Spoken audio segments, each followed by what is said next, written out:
Welcome, everyone.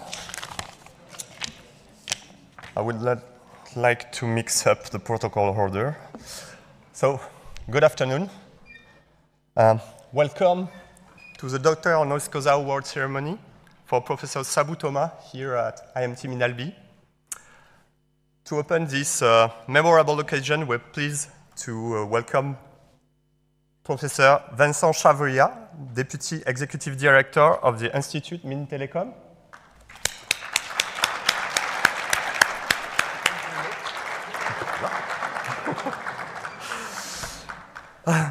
We are also joined today by Professor Lionel Luquin, Head of IMT Minalbi.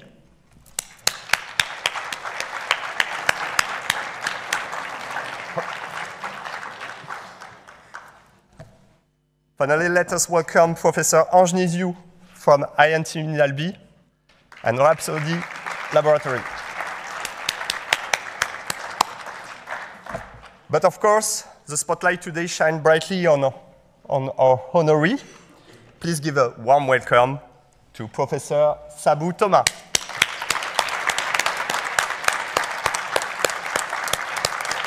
Welcome. Okay, now let's start this ceremony by the talk of Vincent. Sorry. Thank you, Xavier.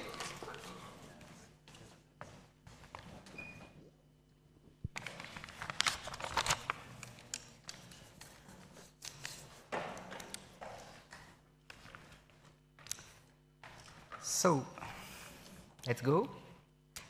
Dear guests, dear colleagues, dear friends, on behalf of the Institut Mines Telecom, on behalf of our president, Madame Cécile Dubarry, it's a great honor to share a few words of introduction to this ceremony. I have first to tell that Madame Cécile Dubarry will be traveling abroad in the upcoming hours, Sabu.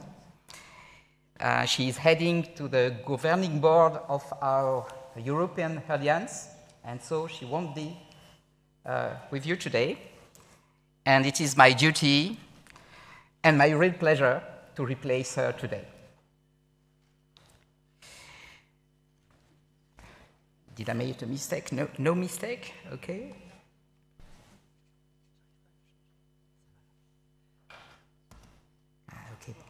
Maybe this one, if I click.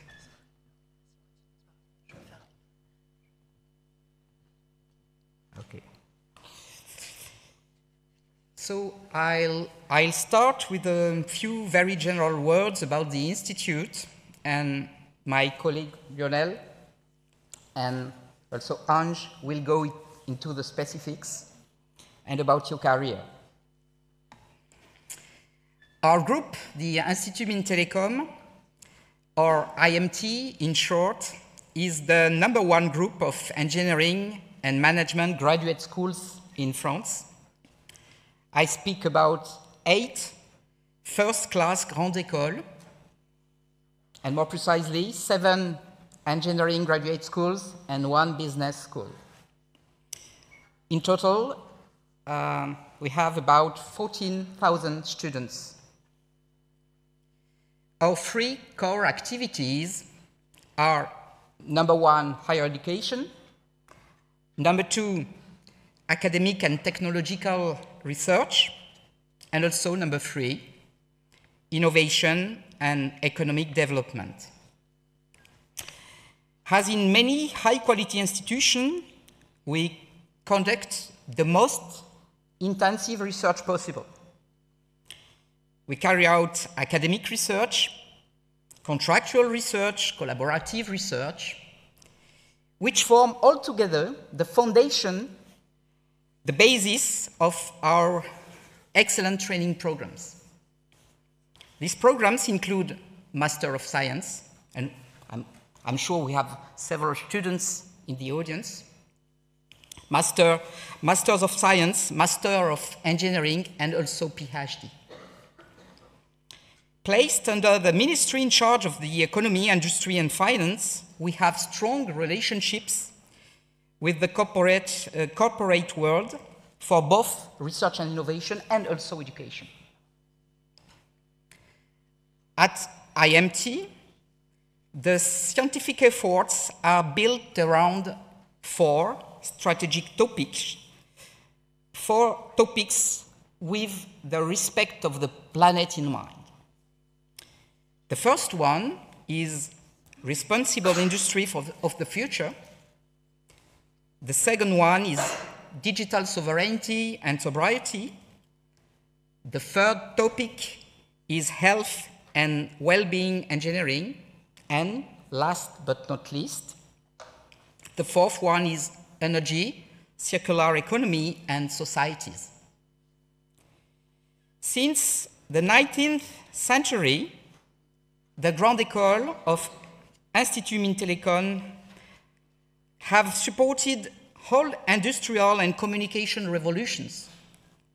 Historically, the fields of expertise of IMT did not naturally include your expertise, Professor. Today, the Institute supports the major transition of the 21st century, and we are on the premises of the École des Mines d'Albi, which in my opinion is having a key impact on the emergence of inspiring, important engineering topics. Sustainable development, green transformation of resources, new materials, production and storage of green energies, circular engineering, waste management, etc. These elements show the importance of this scientific day, of this celebration day. It's important both for the school, IMT Mines d'Albi, but also for the entire group, for the entire IMT, which awards very few honorary doctorates. Your presence, Professor, dear Sabu Thomas, is a great honor for the Institute and for the whole community of researchers and teachers spread over the entire country. Even though I'm not a specialist in your field, I'd like to deeply and enthusiastically thank you for your impressive scientific contributions. Thank you also to agree to share some of them with us today. And now, I would like to invite Professor Lionel Lequin to come forward.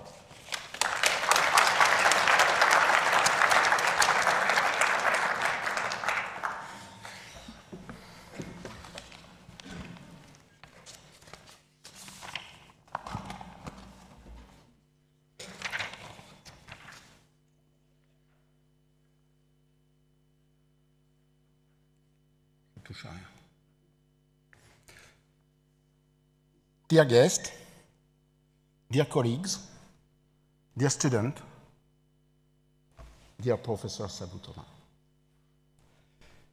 It's a great honor to welcome you to our school for this highly significant and symbolic event, the award of an honorary doctorate. For the first time since its creation just over 30 years ago, it is here in this amphitheater of honor that the school is gathered to celebrate this moment of great academic and human significance. It is an historic moment for our community to recognize you, dear Professor Sabu Thomas, as an emblematic figure of knowledge and innovation. This very high distinction marks the recognition of your exceptional career, your willingness to pass on your knowledge to all, and first and foremost to our students, but also to your scientific colleagues. Your commitment has a significant positive impact on the international community as a whole. For many years, you have supported us in the development of our school, which has become a very visible part of the national and international community. Our 1,000 students look back on your career with admiration and respect, whatever their choice of scientific STEM, energy, environment, mechanics for aeronautic, decision support, etc. You help them to imagine possible future. Our 330 employees are also proud to work in an establishment whose reputation you raise by involving them in your project. Our partner companies are reassured to be offered technological solutions that we have developed with your help. Finally, our city of Albi, our town department and the Occitan region, are proud to see that their international reputation continues to grow through our exchange. The free training and research centers are ideal places to further develop joint projects. You visit them this afternoon. I'm sure that you have come across some interesting issues concerning aeronautical materials and structure in our Institut Clément-Ader. Similarly, supply chain optimization and artificial intelligence-based decision support methods must have piqued your interest. I won't go into detail of our research center Rhapsody, which your many visits to Albi have enabled you to discover in detail. Dear Professor Sabu Thomas, you share our value. Trained engineers who are generalists, responsible, and drivers of change. Conduct cutting-edge scientific and technological research that meets industrial needs. Contributes to the region's economic development through entrepreneurships and innovation. Contribute to the promotion of the science and encourage the widespread dissemination of scientific and technical culture throughout the region. I also know that you are strongly committed to achieving sustainable development goals while respecting environment, inclusion, diversity, and social awareness. This is all the more reason for us to present you with this award. Now I would like to hand you that will give you more details on your research activity. Thank you very much, Doctor.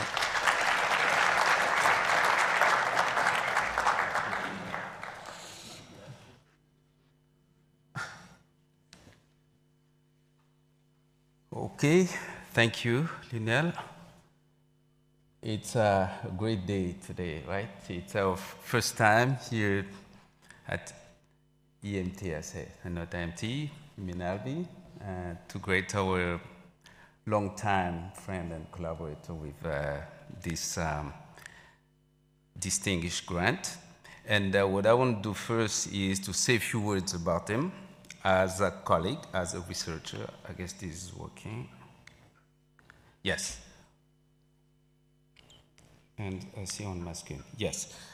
So, Professor Sabu Thomas, few words about him. If I have to do the full job, it's going to take the full day, right? So the challenge is being able to wrap up this within the 15 minutes that I was given. But if I select some of the key words and key actions about him, it is a very distinguished faculty, a very distinguished professor, teacher. I'm so glad to see a lot of students here. Many are coming later. And he's been a pioneer in many ways, because you could see underneath his photo, there are a couple of institutions international interdisciplinary research on nanoscience, the School of Energy, the School of Nanoscience. He's been the creator. He has initiated those initiatives, not just leading them, but creating. And he's really someone who has had a strong impact in the community in really starting things.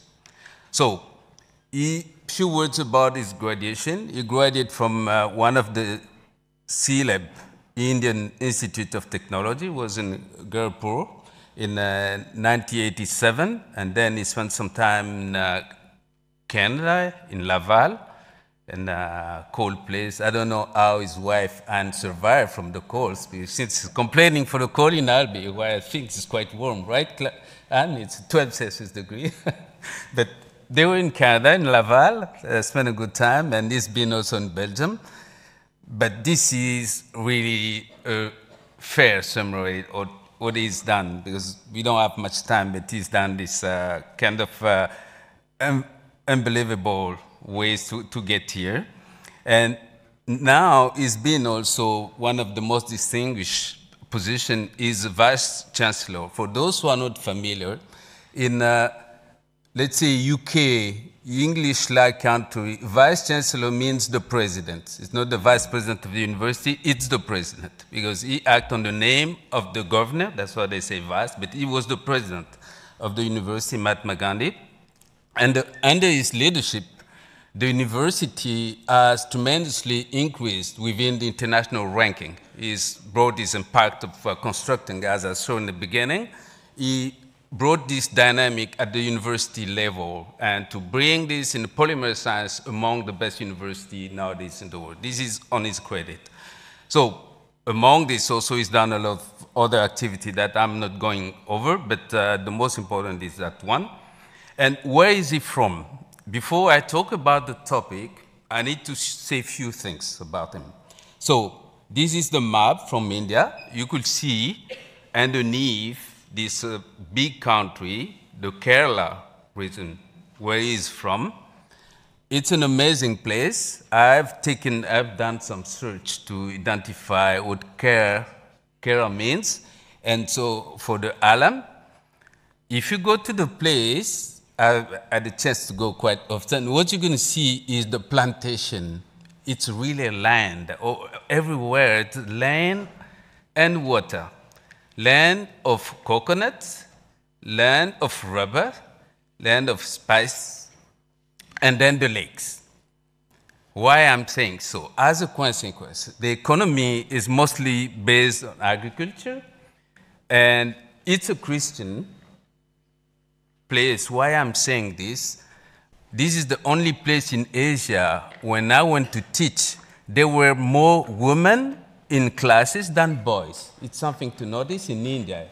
And as a consequence, you could see that it's the first state to have a primary education, 100%, highest literacy rate, highest female to male ratio. You could see it at the university. It's exceptional. It's even better than in France. You should know this, right? And the Kerala is performing even better than Western country. And also higher life expectation because the medical system is quite performant as well. And as I said, the main resources are rubber, and rubber is used to make plastic, is used to make elastomer, a lot of, let's say, tires and a lot of chemistry that you know very well, and it's really the land of that rubber. And another resource is the coconut. A lot of coconut industry, also, not only the coconut, but all the byproduct that comes from coconut. For example, the leaves. For example, the trees are made of fibers, which means there's a space for, let's say, research and knowledge to develop around the fibers as well. And also, as I said, it's just magnificent. By the way, the photo is not Photoshop. It's not on Google, it's mine. I've taken them myself. So just, you can see how beautiful it is, right? So why I'm pointing out this, you understand that it's the land made of a lot of plantation. Then the research nearby is driven by the idea on how to make a better use of natural resources. This is where the expertise of Sabu and the team comes. And before we go to that, there were also some lovely spices, it's well known for that. And every time he comes here, they do have bags of spicy for me and colleagues. It's kind of commerce, right? I don't know how you pass the customs with this, but you did it anyway. So biomass, plantation, and the chemistry, that's the link with Sabu, which means the resources are abundant, and they are, let's say, available in a seasonal standpoint. If we take the rubber, for example, and the rubber is taken, I don't know if you don't see my screen, so the rubber is taken to get the isopropene, which is used to make the tire, for example, or the chemistry around the rubber component. And polymers are extracted to make the chemicals. And if I take the other biomass, the trees, coconuts, these are lignocellulosic biomass. They contain lignin, cellulose, and hemicellulose. These are important components for chemistry, for biorefinery, and for chemical industry as well. And I can also add this animal skeleton and the residues from pisciculture, where it comes with chitosan, which is an important component because it has wonderful binding properties for polymer and nanocomposite. If you look at this picture, you understand the landscape in which Professor Sabu has been navigated over the years, where he has developed his expertise on trying to get a better use of those bioresources to make chemistry, to make energy, and to generate wonderful knowledge that has been shared over the years with students.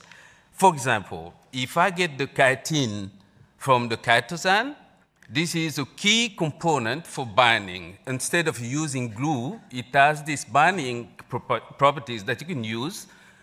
Rather than using chemicals, you can use these natural materials to bind, and the resources are available as well. And if you look at cellulose, the cellulose enables to get the nanocellulose, the cellulose nanocrystals, or the bacterial cellulose. And those three extractions, for example, are used in a very wide range of applications, going from people's daily lives, chemistry, and to energy.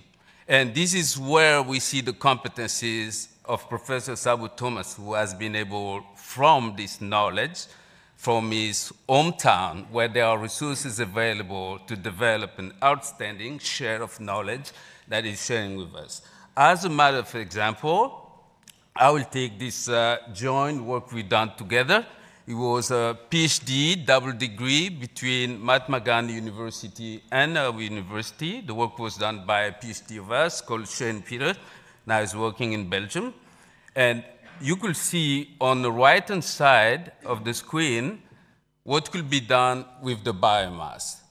Again, I just want to make sure that the biomass I'm talking about is the residue, right? It's not the raw biomass, which falls in competition with food, with feeding people. It's a residue. Once you extract any kind of goods and you come up with residues, this is where the research comes. You get that residue and make good use of it. And we've been able to extract from, let me try to get this. Yes, we've been able to extract from the biomass. It was pineapples, ananas, and we got the cellulose mixed with calcium hydroxyapatite, which is a mineral component provided by our partner, Preon, and Denis here, representing Preon. And we were able to make the membrane. And those membranes, made of organic and inorganic, have been a step forward in the literature. Why? Because usually the membranes are specific. You can use them either to extract heavy metals, inorganic, or organic component. But you cannot do both at once, which is quite complex. But in developing such a technology where we're able to combine the nanocellulose and inorganic, we have bridged the gap to remove, for example, heavy metals, bacteria, antibiotics, the new emerging pollutants that are posing problems in wastewater treatment. And this has been a matter of patent between IMT and Mahatma Gandhi University, and now scaled up at full scale with a company, Preon, and another company in Korea, Philus. These are kind of combination of knowledge between his knowledge on nanomaterials to make the biocomposite. And this is an example, but you could see the other example on the left-hand side of the slide on the competencies that is developed over the years. So, of course, major achievements. I think I have to be brief because your CV is just impressive, and it goes from the fellowship at international level, in UK, in US, in India, in Asia. I'm not going over the whole things. This is going to last too long. And the H index, the books, just a wonderful journey you've done. And also, we have this Stanford ranking. It's just a ranking, but it says something, right? And if you are in, means that you have this recognition from the peer, which is important. You have been, since the beginning, within the top in that ranking from Stanford University. I can take the other national. You should know that being on the top of biocomposite in India is not easy because India is a plantation country. Most of the competencies have been strongly developed on polymer science. This is where you find the best scientists in polymer science. And being within the top is not easy. I know how competitive this could be. So, a lot of our words. I don't think I'm going to spend too much time. And what is important for me to say as a characteristic is the international collaboration. I don't know how much time you spend outside of India every year, but everywhere I go, I mention your name, people know you. So you're kind of globetrotter of science and spreading the good words everywhere on polymer science. And also, what I like most of you is the particular attention to young students. I could see this, the care that you put on taking care of the students that you send to us. And even when I visited you, we could see how they like you, this fatherhood attitude to all of them and spreading science. It's just wonderful. It's an example to be taken from you. I think I don't need to go over this, but it's too much. And international collaboration, as I was mentioning, with us, it has been, we started in 2018, was our first collaboration. It has been years now. We have this MOU with the university, since we have exchanged a lot of students. But these are the universities that Sabu have been collaborating with. When I mean collaboration, it means PhD, double degree, very tangible actions that have reinforced the reputation of the university and yourself. And you, there's not only academia, there are also strong relationship with industry. This is what makes you closer to our institute, as Vincent and Lionel were mentioning also, this link with industry. That's why we are very comfortable with a joint lab with Preon, for example. And we've been able to count also on your experience with big companies like DuPont and Preon nowadays. And you've been also very prolific in writing books. What I see as a faculty, there are differences between books and publications. Publication is read by specialists, mostly in niches, people very much focused on the field, while books are wider open, used by students. It touches more people than publication. That's why your contribution, your fingerprint on the, let's say, scientific community, in particular students, has been enormous because of this strong activity in writing books, where are provided fundamentals, while the papers will go straight forward to the complex things, while on the books you have to explain everything from the start and let them understand. This has been a great contribution from your side too. So I'm not going to the Google Scholar already mentioned. Again, on the activity of creation, you did started this journal a couple of years ago. nanostructure, nano-object. And Sabu, as always, a pioneer in creating activities, institutions, and initiatives. This is the last one, and not the bad one, because you have already a high scientific score. And with this, I will conclude my presentation, and like Vincent and Lionel, to tell you how happy, how honored we are having you here in our school, with colleagues here, faculty, and most likely I like to see a lot of students in the room as well, and they will enjoy your presentation that comes later. And you know this room, you remember you've been here in 2016, and this is the image of you, 2016, it was the West Engineering Conference. And on the left-hand side, you have this Alain Schmidt in the middle, who used to be our former director, with Bruce Dell. And Bruce Dell, by the way, was the supervisor for President Obama committee. I could bring him here for the conference. And all these people, we were here. You did sign the guest book with Alain Schmidt, and your cynic is somewhere in the, and this is you downstairs in the same room. So Sabu, thank you so much for your trust, for your friendship, for your kindness, and for your dedication. It's an amazing privilege to be your friend and colleague. Thank you.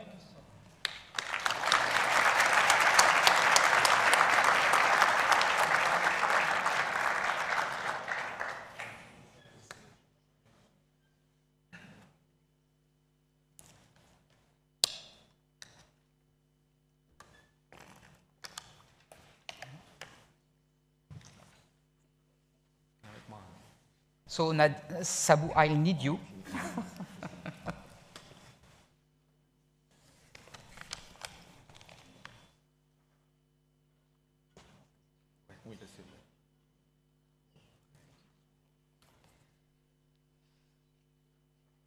You ready? Sabu, today it's my great honor to confer an honorary doctorate on you for your scientific leadership. In recognition of your contribution and gratitude from the Institute, by virtue of the authority vested in me by the Board of IMT, I confer upon you the degree of Doctor Honoris Causa with all the rights, privileges, responsibilities appertaining thereof. Thank you so much.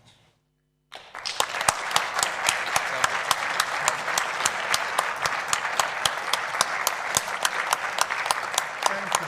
Thank you so much. Thank you. Great.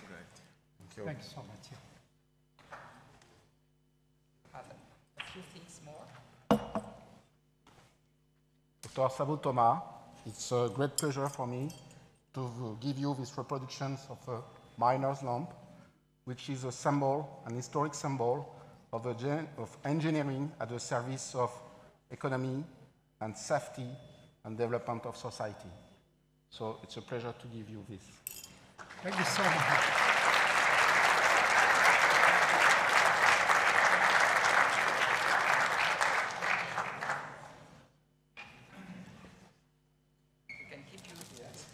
Sabu, you're not done yet. So Right. it's my turn. It's a special sculpture made for you in honor of science, knowledge, and innovation. That's the symbol. 3 words that says a lot about you. Congratulations.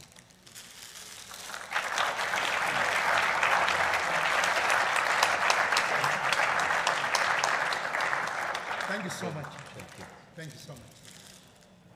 So I guess we should try to give you all the 3 assets to see if we can take a picture sure, with together, everything. Yeah. Maybe. Yeah. Yeah. Et toi. Et toi là. Et toi là.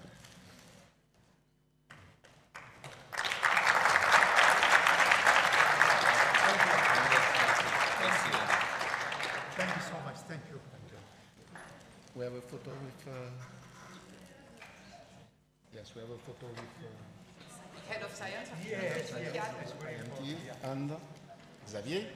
Xavier.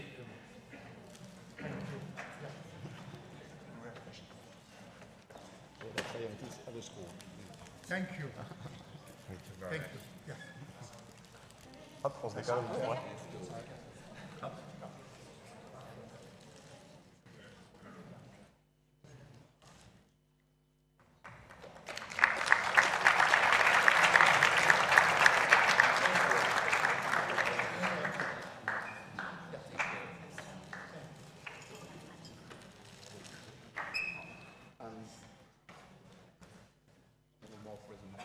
Oh, thank you so much. Thank you. Thank you. And could you please come? Yes. Be careful.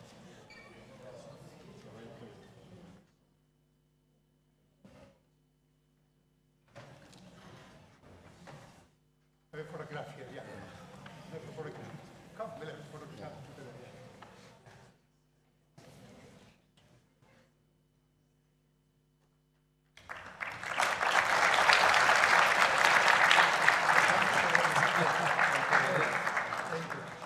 This has been the key. Thank you. Thank you. Voilà.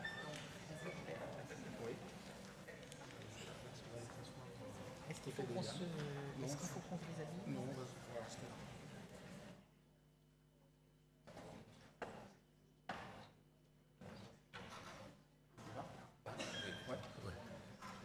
so we no, vas-y, je te laisse. Okay. Now we're going to have the Doctorat Honoris Causa lecture from Professor Sabu Thomas.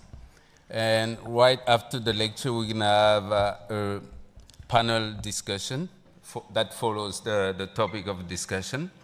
And for the students, and you're gonna sign in at the end, okay? And with a QR code, not now, but at the end of the presentation.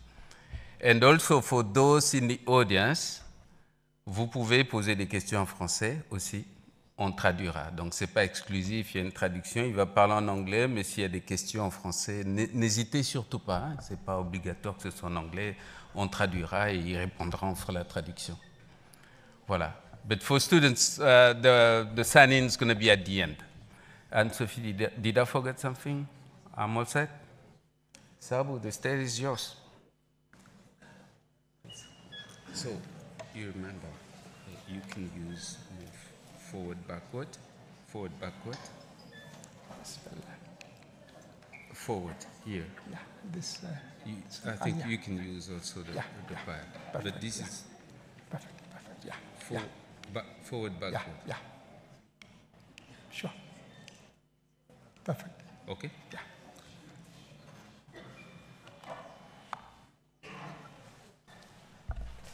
Bonjour. Madame, Messieurs, étudiants, merci beaucoup. I'm honored and humbled to receive the honoris causa today, given by IMT Minds. It's a matter of joy and pride to stand before you today. I dedicate this honoris causa to my students and co-workers who work day and night in my laboratory. In India, in Ansh Lab, and different parts of the world.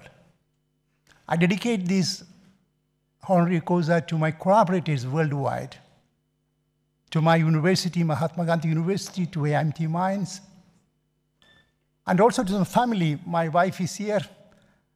They also give me lots of support. My children, they all give me a lot of support. I'm really excited to visit Albi. This is my 4th visit to Albi. Fantastic city, very lovely people. And Ansh was my friend, collaborator, mentor. We have been cooperating for many years.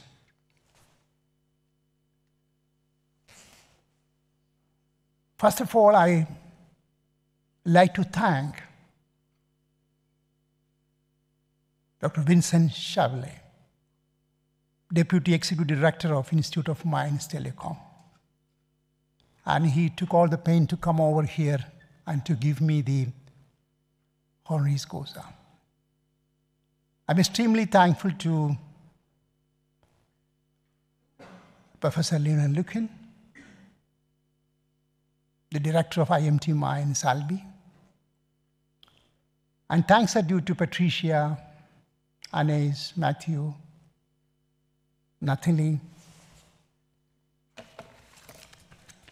Crystal, and Sophie, Charlene, and all the administrative staffs of IMT Mines who really made this event possible. Many, many thanks to all of you. And many thanks to Dennis, Leroux, the Prion company who support our work. Thank you, Dennis. And many thanks to Laurie, Yves, and Elaine, who came over here for the panel discussion as part of the Honoris Causa.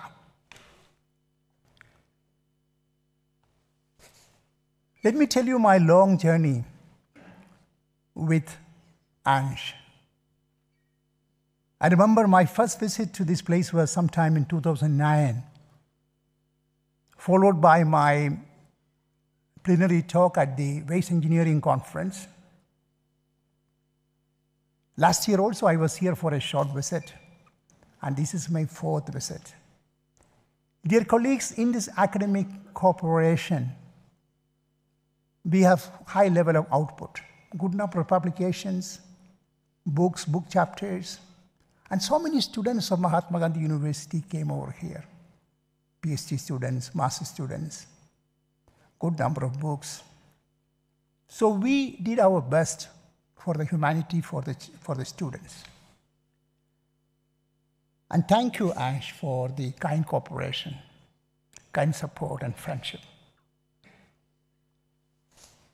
Ansh was in my laboratory, and he has been honored with the highest professorship of Mahatma Gandhi University, State of Kerala, erudite professorship. And you can see the photograph of Ansh. And we also honored another professor from Poland, Józef Haponik. He is one of the leaders in rubber. And we took a photograph in front of the statue of Mahatma Gandhi. Again, Ansh was honored with the chair professorship, which Mahatma Gandhi University instituted a couple of years ago. Good enough, Whittingham, Yoshino Nobel Laureate Chair Professorship in energy. And we are extremely thankful to Ansh to come over here and to deliver a series of lectures for this chair professorship. And Ansh's contribution was tremendous to build up energy school in Mahatma Gandhi University. And you can see some of the nice photographs of my visit in Albi, 2009, 2016, and 23. These are all very nice movement of Ansh and I in India and in Albi. We had fantastic friendship, and we continue this friendship for the benefit of humanity. Let me also show you some of the students who visited. Marin Rose was here last year. She spent almost 6 months as part of the project, and she made fantastic membranes for water purification. We are in the process of filing a patent. And we have our postdoc, Shamla. She's from Malaysia, and she spent some time in my laboratory. You can see Shamla and my colleague in my house. We are having a lunch together. Interestingly, we are a beautiful PhD program supported by Prion. You can see Sharin was here, and Sharin did fantastic work. And he made a PhD, and he has a fantastic patent. And you can see a photograph of Prayon and Sherin and our group. And you also find his partner from France. And he's doing a fantastic work in Belgium in Prayon company. Basil was here, and he made very nice aerogel that eventually led into a good publication in Materials Today's Sustainability. Dibu Gopakumar was here as a postdoc. Right now he's in Canada. He made fantastic publications together with Ansh. Meldin was here. Meldin made a very beautiful book, Aerogels for Energy Saving and Storage. And we made a very good publication too, as part of the partnership. Lini was here. Soumya was here. Both of them did excellent work with Ansh. That was 2017. 2 lady students came here. Dear friends, it was a long journey, and we could do a lot of things together. Another cohort of mine, she's looking after my laboratory. Anna J. Maria was here, part of her PhD program as a postdoc.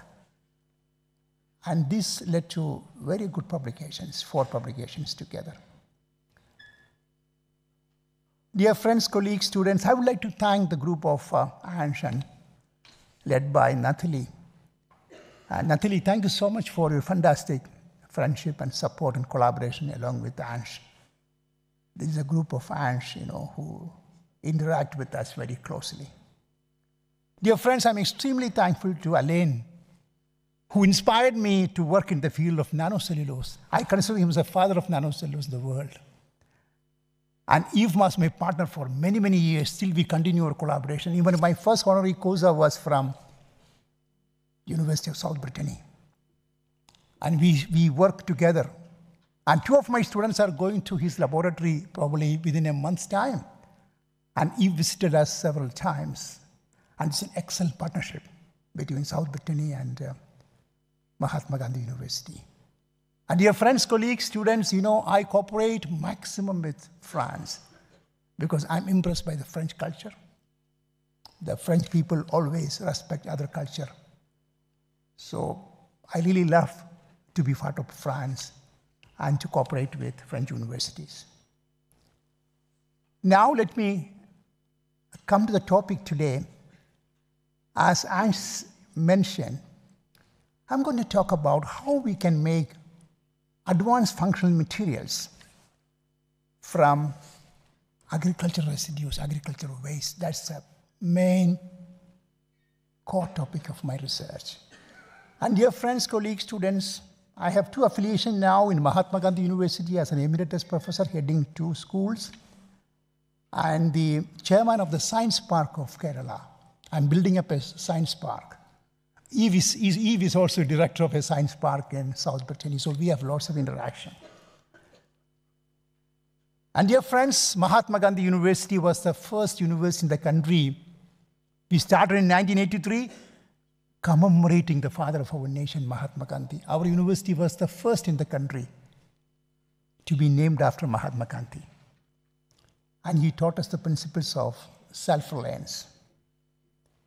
And already Ansh told me about my location. Kerala is the land of, education, land of greeneries, land of coconut trees. And I am from Kottayam, the land of letters, land of latex, land of rivers. Kottayam has a lot of natural rubber. And Kottayam is quite beautiful. This region is Kerala is very beautiful. We have nice mountains, nice beaches. So this is Arabian Sea, very nice fish. And dear colleagues, I started my career in Mahatma Gandhi University in 1983. 37 years of long journey I made. And I could be the president of the university for 4 years. And we are now internationally ranked. We got the highest grade, A++ grade in the country. And we have 300,000 students registered at Mahatma Gandhi University campus. We have a main campus and very close to 290 colleges. So every year we have something like 300,000 students registered in the campus. You can see Mahatma Gandhi University was the best. We got 3 times a Chancellor's Award. This is a Chancellor, the head of all the universities in the country. This is the Chief Minister of Kerala. You can see I'm receiving the award. 3 times we got the Best University Award. The campus is very green, 50% green coverage. Dear friends, we have a large number of international cooperation. I would say maximum cooperation with France. We have several CEVIPRA programs, several international cooperation with France. And CNR has approved Mahatma Gandhi University Nano Center as the most favorite schools in India. So this is our campus. So I welcome you all, my students, whoever is interested to work with us, most welcome to our campus, to work in our campus for any sort of project work, any sort of exchange program. University has several distinctions, from DST, from nationally, internationally. Dear friends, I'm also the chairman of the Science Park of Kerala. We call it as Trivandrum Engineering, Science and Technology Research Park. If you have no idea, we will provide you laboratory facilities. We will provide you space. And the idea of this park is to connect academia with the industry. So we have now 8 companies in the park. So within a few years, I'm going to have a very big park in the capital of Kerala, that is Trivandrum. This is called Trust Research Park. And these are some of the companies in the Trust Research Park. Now, coming to my topic,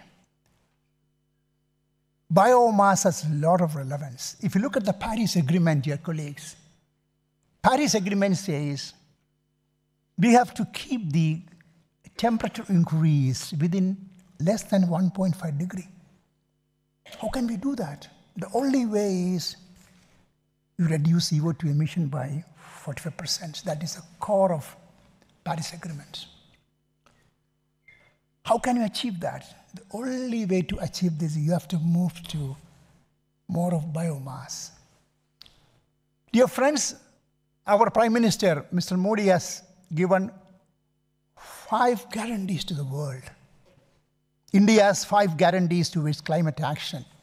One of the first guarantees is achieve net zero by 2070. Mr. Modi declared this. Increase non-fossil energy capacity to 500 gigawatts by 2030, non-fossil.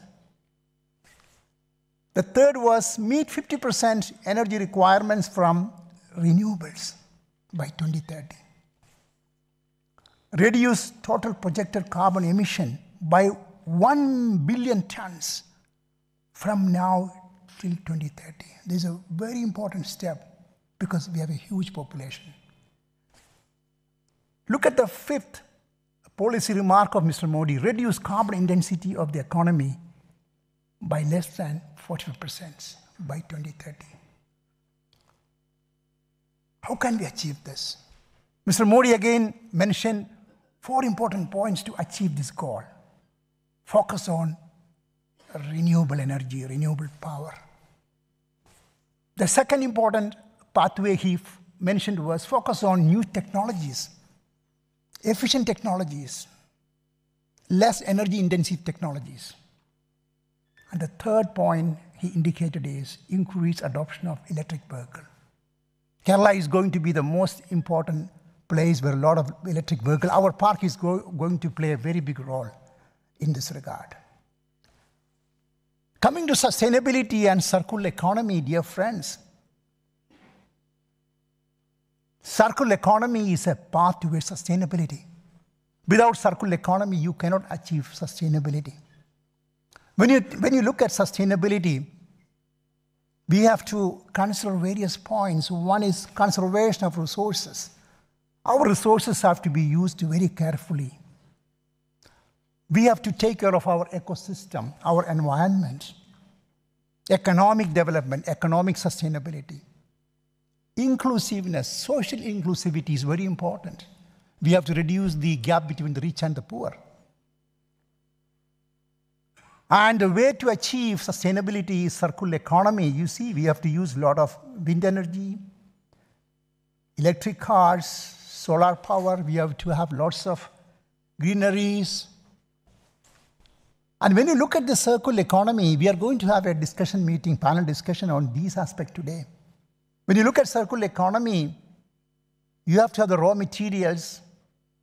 Sustainable design is very important, sustainable production, sustainable distribution, sustainable consumption, and you collect the waste and you go for recycling. Dear friends, colleagues, without circular economy, we cannot achieve sustainability. That's very important. And I also wanted to show you one more slide. The vision document of European Union. European Union says by 2030, reduce European Union's greenhouse gas emission by 55%. And second important point, as Mr. Modi said, energy efficient technologies. That is very, very important. These are the vision document of European Union. Then the question arises, dear friends, how do we achieve this? What Mr. Modi said, what the European Union's vision document. The only way is from non-renewables to renewable. That is the only way. Make use of our biomass. That's the core of my talk today. Dear friends, if you look at a recent ACS review, American Chemical Society review says that we produce something like 1.6 billion tons of agricultural waste every year. Look at this agricultural waste. Industrial waste, agro-food industrial waste, municipal solid sewage waste. There is also a lot of agri-waste, forestry crops, marine processing waste, variety of agricultural waste. And these agricultural waste are not being utilized effectively. That's the core of my talk today, how we can transform them into advanced functional materials. When you look at the agricultural waste, dear friends, we have sugarcane bagasse. India is the second producer of sugar. We have a lot of bagasse, wheat bran and rice bran, corn cob, starch, variety of fibers, as Ansh mentioned.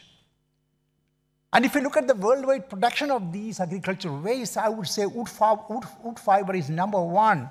Bamboo, cotton lint, jute, kenaf, variety of agricultural fibrous material. And these agricultural materials, especially from plants, offer lots of possibilities, environmentally friendly, cost-effective, that provide lots of rural jobs, abundant, renewable resources, societal need. They're underutilized. Countries like India and China, Brazil, we have plenty of agromass. And variety of ways you can classify them, you produce from the stem, produce from the leaf or seed or grass, and you have flax and kenaf or sisal, variety of agricultural plant fibers. So I have shown some of the nice pictures. We have lots of pineapple fiber. We have lots of sisal in India. We have lots of coconut. And these fibers are not effectively utilized. That's the core of my talk today. Look at the price of these fibers, taking cotton as an index of 100. Dear students, you will find that they are relatively inexpensive. These fibers are relatively inexpensive. They can compete with synthetics. Then you might ask, what could be the property profile of this material? Look at the tensile strength or Young's modulus, elongation at break or density.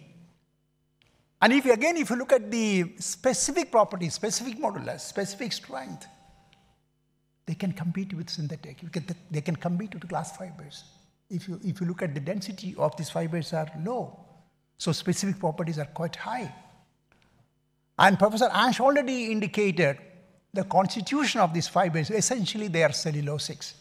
And this is a wonderful molecular. Chemists can do wonders. Alain and Eve, they have done wonderful chemistries on these surfaces. Then hemicellulose and lignin, they are all very fascinating molecules. And I also wanted to show you the hierarchical structure of plant fibers. Dear friends, you can work in different length scale. You can work in macro length scale, you can work in micro length scale, and you can work in nano length scale. Today I'm going to talk about nanolength scale. How we can extract nanofibers from this material. And then you might ask why this nanocellulose is so important. High water holding capacity, extremely crystalline, high mechanics, high aspect ratio, high surface to volume ratio. There are a lot of fascinating properties. And I would say nanocellulose is the most important strategic platform for making advanced functional materials. Advanced functional materials for water, advanced functional materials for health, advanced functional materials for energy. How do you produce them? Variety of techniques. Alan Dufresne is one of the leading scientists, leading researchers in the world in this field of nanocellulose. You can do acid hydrolysis, you can do super grinding, you can do cryo crushing, you can do high pressure homogenization, steam explosion. I remember when I visited his laboratory, maybe 20 years ago, I saw the steam explosion unit in his laboratory many years ago. High intensity ultrasonication process. So a variety of techniques you can utilize to produce nanocellulose. And you can look at this picture of, this is nanocellulose fiber. This is nanocrystal, short crystals. This is bacterial nanocellulose, the most pure form of nanocellulose made by bacteria. You can also make bacterial nanocellulose. If you again look at the production of this high pressure homogenization process, is a way to make nanocellulose. Super grinding invented by the Japanese colleagues. It's a good way of making nanocellulose. Cryo crushing, you go to low temperature, you swell the cellulose and go to low temperature and you crush it, cryo crushing. High intensity ultrasonication process, you can manufacture nanocellulose. Steam explosion process, you subject nanocellulose under high pressure of 170 Pascal, 137 Pascal and a high temperature. Under alkaline condition, you can have hydrolysis of lignin hemicellulose and you can get nanocellulose. So variety of techniques could be utilized. And my laboratory, what we do is my PhD students, postdocs and master students collect these agro waste, we clean them, we do an alkali treatment and bleaching, remove lignin hemicellulose, we get a slurry, we go for an acid hydrolysis, maybe sometimes strong acid or weak acid, homogenization, and finally you get nanocellulose fiber. If you use a very strong acid, you get nanocrystals. Lots of work has been done. Look at this is nanocellulose long fiber. The length could be several micrometers. And this is nanocrystals, short crystals, because you kill all the amorphous phase by acid treatment. One of the beauty of this material is, look at the modulus of this material, 130 gigapascals. And the strength is 10 gigapascals, so they give extremely high mechanics.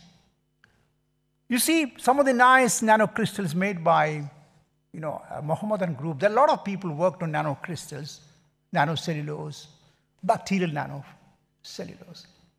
This is a setup we have in my laboratory in India. So our company is going to start production of nanocellulose in Trivandrum. We have a master plan to make nanocellulose and nanocrystals. So we collect the agrofiber, steam explosion unit, bleaching, acid hydrolysis, and we repeat the process till we get nano, and finally we go for mechanical agitation, and we get nanocellulose. Several people in my laboratory made nanocellulose from, this is nanocellulose made from banana stem, one of my previous co-worker. Nanocellulose made from wood flower, a cooperation with Luleå University several years ago. Nanocellulose made from pineapple leaf fiber in cooperation with Brazil. So we have made nanocellulose from variety of plant resources. And dear friends, nanocellulose is extremely hydrophilic. So if you want to mix with hydrophobic polymers, it is very important that you do some chemistry on the surface of nanocellulose. Now I work with the tire companies, Apollo tires, MRF tires, Seat tires, to use nanocellulose for tire engineering. So dear friends, we can do lots of chemistry. We can do esterification reaction. You can do tempo oxidation process. The OH could be converted to COH. You can do fluorescent labeling on the surface of nanocellulose, polymer grafting, cellulation reaction, cationization reaction. Several reactions could be performed on the surface of nanocellulose. And you can engineer the required level of hydrophilicity or hydrophobicity. And dear friends, nanocellulose could be utilized for a variety of applications. Water treatment. I'm going to talk about water treatment today.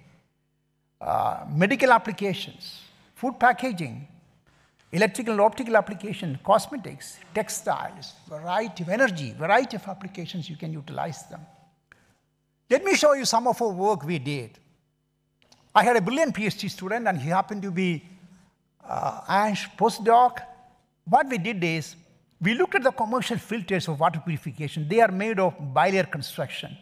The bottom layer is a non-woven microfiber support, and over which we have PVDF. So we got some fund from a company. They were interested to make these filters more efficient. So what we did is, we gave a coating of nanocellulose on the surface of commercial filter. This is a commercial filter. So we gave a coating of nanocellulose.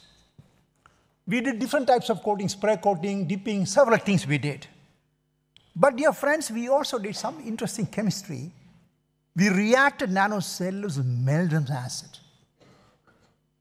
And this is in cooperation with Daniel. And we introduced CO- group on the surface of nanocellulose.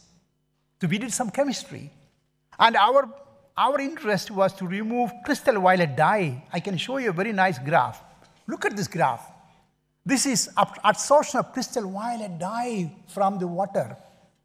As a function of time, if you use a commercial filter, you see you are somewhere over here. But if you coat the nano filter with nanocellulose, neat nanocellulose, you see the efficiency of separation increased. And the blue one is Meldrum acid modified nanocellulose with CO- group. The efficiency increased further. You might ask why this efficiency increased. Look at this chemistry. This is, nanocellulose with CO- group on the surface. This is crystal violet. Once you modify with CO- group, you can have electrostatic interaction between crystal violet and modified nanocellulose. That is why you see all the crystal violet dye molecules were stopped on the top surface of the filter. So the company was quite happy, and still we are working with the company to make a commercial filter. Another interesting thing what we did is, probably you all know that water is increasingly contaminated with suspended particles. So my PhD student and I, what we did is, we made a model system in the laboratory. This is not industrial water. The previous case, industrial water. We made a model system. We took pure water and had iron oxide particles. That's why the water is black in color, in the range of 50 to 100 nanometer size. Look at the transmittance, almost zero transmittance for this. So we made such a water and filtered the water through nanocellulose coated filter. Look at this. All the iron oxide particles were stopped on the top surface of the filter. You might ask why. This is simply size exclusion. When you coat the filter with nanocellulose, the whole size becomes something like 10 nanometer size, and the iron oxide particles were in the range of 50 to 100 nanometer. And all the iron oxide particles were stopped on the top surface of the filter. And you see the pure water after filtration, 100% transparency. And this is the bottom part of the filter, which is PVDF, commercial filter. Now, I'm going to show you a very nice work of Finland group. Finland group made beautiful aerogel. And Eve has done very nice aerogel in his laboratory, and my PhD students go to his lab. And the Finland group made beautiful aerogel. And aerogel is extremely porous. You know what they did? They did one small chemistry. They modified the surface of aerogel with a TiO2 coating, something like 7 nanometer TiO2 coating. When you do a TiO2 coating, the aerogel becomes hydrophobic. And dear friends, when you put in contaminated water with oil, all the oil gets into the aerogel because it's hydrophobic. And also you have tremendous capillary reaction. And the oil is taken by the aerogel. And once the oil is in, once the aerogel is swollen, dear friends, we can squeeze out all the oil. and you can recycle it. Or you can burn it. And this is a very nice technology. Dear students, we can remove different types of heavy metals from water. Nanocellulose is capable of doing that. Look at the equilibrium adsorption of chromium-6. You see, we get very close to 95, 100 milligram per gram. Similarly, you can also remove nickel. You can remove cadmium. You can remove lead. And there are 3 graphs here. Probably you all know that our great-grandfathers, they used to use straw fiber to purify water. Look at this is straw fiber, rice straw fiber. You get 50% efficiency. Straw fiber is good. They can remove heavy metals. But if you go for microscale fiber, microfiber, the efficiency is 70%. And dear friends, if you go to nanoscale, the red is nanoscale, nanocellulose, the removal efficiency is more than 90%. So nanocellulose is capable of removing heavy metals from water. Dear friends, nanocellulose is able to remove bacteria and viruses. Probably you know that bacteria is bigger in size, and you can remove bacteria by size exclusion process. You simply filter. The coated commercial filter, you just pass the water through this filter, all the bacteria could be stopped on the surface of the filter. But if you want to remove viruses, they are very small. If you want to remove viruses, dear friends, you do a small chemistry. You react with the polyvinylamine and you introduce massive amine group on the surface of nanocellulose. Once you put amine group on the surface of nanocellulose, there could be electrostatic interaction between amine group and the negative charge of the viruses, and you can have electrostatic interaction and can remove. And you see, look at the logarithmic reduction value of viruses. 6. It's a good value. Logarithmic reduction value of viruses, sorry, this is bacteria, the viruses, is quite efficient. Now, let me also show you another interesting thing. A lot of commercial filters are made by electrospinning. One of the problems with the electrospun filter is the poor mechanics. And if you give, this is an electrospun fiber, membrane of polyacrylonitrile, the blue one. Suppose if you want to reinforce this electrospun fiber, if you give a single coating on the surface of nanocellulose, you see, so on the surface of this electrospun, you look at the strength becomes 10 megapascal. If you again give one more coating, the strength becomes something like 13 megapascal. So my message is, coating commercial filtration nanocellulose can increase efficiency. Coating, commercial filter nanocellulose can increase the mechanical strength of the fibers. Now let me show you another interesting thing. Nanocellulose could be a very good scaffold for burns. You can see a gentleman suffering from high degree of burns on his face, and his face is covered with nanocellulose gel. And this is extremely nice gel because the gel is porous. And you can also introduce antibiotic in this platform. Let me show you another interesting work we have done with Brazil. My Brazilian counterpart is extremely active in synthesizing polyurethane medical grade. And this polyurethane suffers from weak mechanics. You see 17.5 and 37.5 are the strength and modulus. And when he visited us, we thought of adding nanocellulose into PU to make PU much stronger. Look at this. If you add 5% of nanocellulose into PU, the modulus makes a quantum jump, 992.4. Strength also increases. And you see what my Brazilian colleague did. With the support of Brazilian hospital, he made nanocellulose, polyurethane, prosthetic heart valve. I was not involved in this work, but he has done with the Brazilian hospital, and we had a couple of publications on this.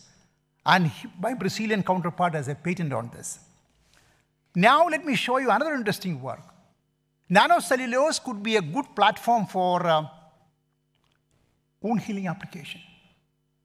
If you look at the work of Sebastian Moritz, he made nanocellulose aerogel from bacterial nanocellulose, the most pure form of nanocellulose. You see, this is aerogel. And he introduced antibiotic into this platform. And you can see the cumulative release of drug from this platform. And this platform is extremely biocompatible. Another interesting thing was done by Liu and colleagues. You know what they did? They made hybrid configuration of nanocellulose fiber made from wood fiber, and they hybridized the collagen. After hybridization, they made aerogel. And this aerogel is extremely porous. The porosity is something like 95%, 90%.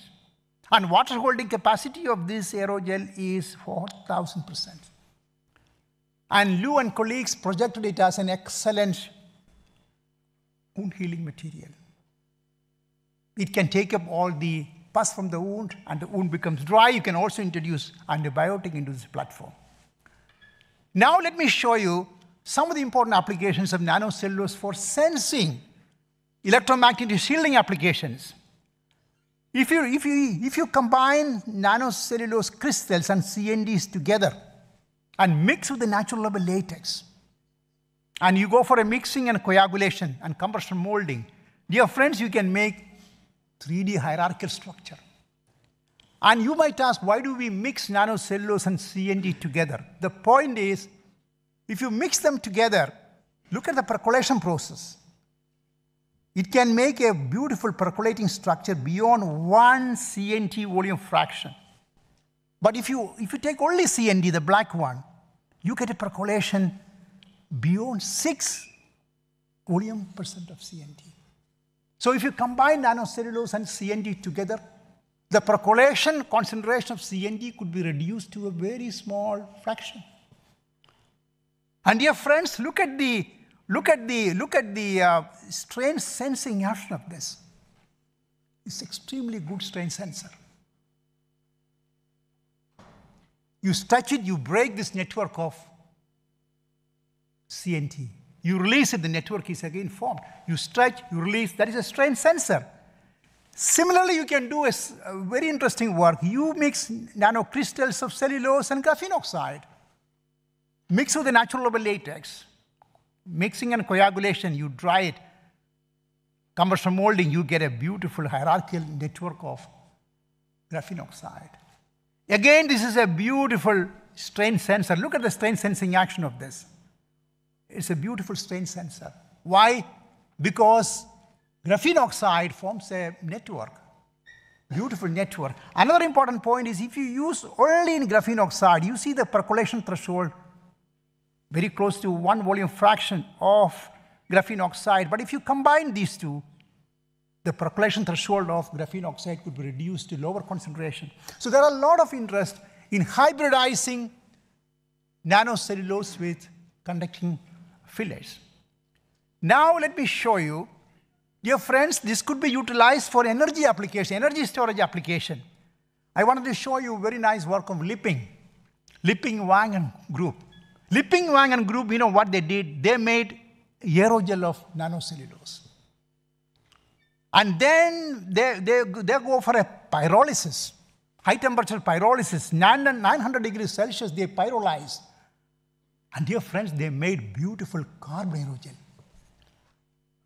And Professor Wang and colleagues suggested that this is an excellent carbon material for lithium-ion batteries, an anode material. You know why? Because it's extremely porous. And since it is porous, the electrolyte-anode interaction is very strong. You look at the porosity of this. So one can utilize this for battery applications. Now, dear friends, let me come to the work of aerogel, EMI shielding applications. My group is very active now, EMI shielding, bio-based EMI shielding. We made nanocellulose in our laboratory from banana stem. We introduced aniline, and we polymerized aniline on the surface of nanocellulose. You see, look at the polymerized aniline SEM picture. You see a beautiful conducting network. When you polymerize aniline on the surface of nanocellulose, you get a beautiful conducting network on the surface of nanocellulose. And this is the SEM picture of neat nanocellulose paper. And this paper was made by different techniques by by filtration process. We did a vacuum filtration process. We made the paper. Today, you have seen, some of my colleagues have seen the filter paper we made. And this is the paper we made by vacuum filtration with the penny polymerized on the surface of nanocellulose. And you see, once you make it, this is extremely porous and it is conductive. And look at the electromagnetic shielding application. Dear friends, we could make very thin paper of nanocellulose and a penny, different thicknesses, and you could get very nice EMI shielding values. We should be able to make papers of 0.5 mm thickness, 1 mm thickness. And I also want to tell you that these electromagnetic shielding papers made of nanocellulose, where the absorption of these electromagnetic radiation was very close to 90-95%, 87%, 90%. So most of the energy is absorbed by this nanocellulose paper. Now, dear friends, making use of nanocellulose, we make sustainable tires. We cooperate with the tire company, and Professor Evie is also part of it. We have a PhD student common, and we try to remove carbon black. Carbon black is very polluting, and with nanocellulose. I can show you some interesting slide. When you remove partly, carbon black with nanocellulose, you can improve the strength, durability, toughness. You can reduce the carbon footprint. There are lots of positive attributes. I can show you a couple of slides. This is a tire thread compound with carbon black, only carbon black and tire, natural rubber. You see, CNF means nanocellulose 0, carbon black is 40 with natural rubber. You see, we have a 1:1 replacement, 30 and 10, 20 and 10. We found that eventually these tire companies are very happy to make tire fully out of nanocellulose and natural rubber. And now we could replace up to, quite amount of 2010 we went up to. And look at the mechanics we got. This is with the carbon black, commercial tire with the carbon black, you see? But if you put 2.5, we went up to 10, you see the improvement in mechanics, improvement in the modulus. So we hope that we can eventually replace carbon black with nanocellulose. The results are quite promising. Look at this is only with the carbon black and natural rubber. Look at, as you put small amount of nanocellulose, the property the modulus goes up, the strength goes up. Now, I'm going to talk a little bit about nanochitin, because Kerala has lots of seashore, and we have a large number of companies making, fish products. So we get a lot of chitin. So what we do is we extract nanochitin. Again, Alan is a leader in this area.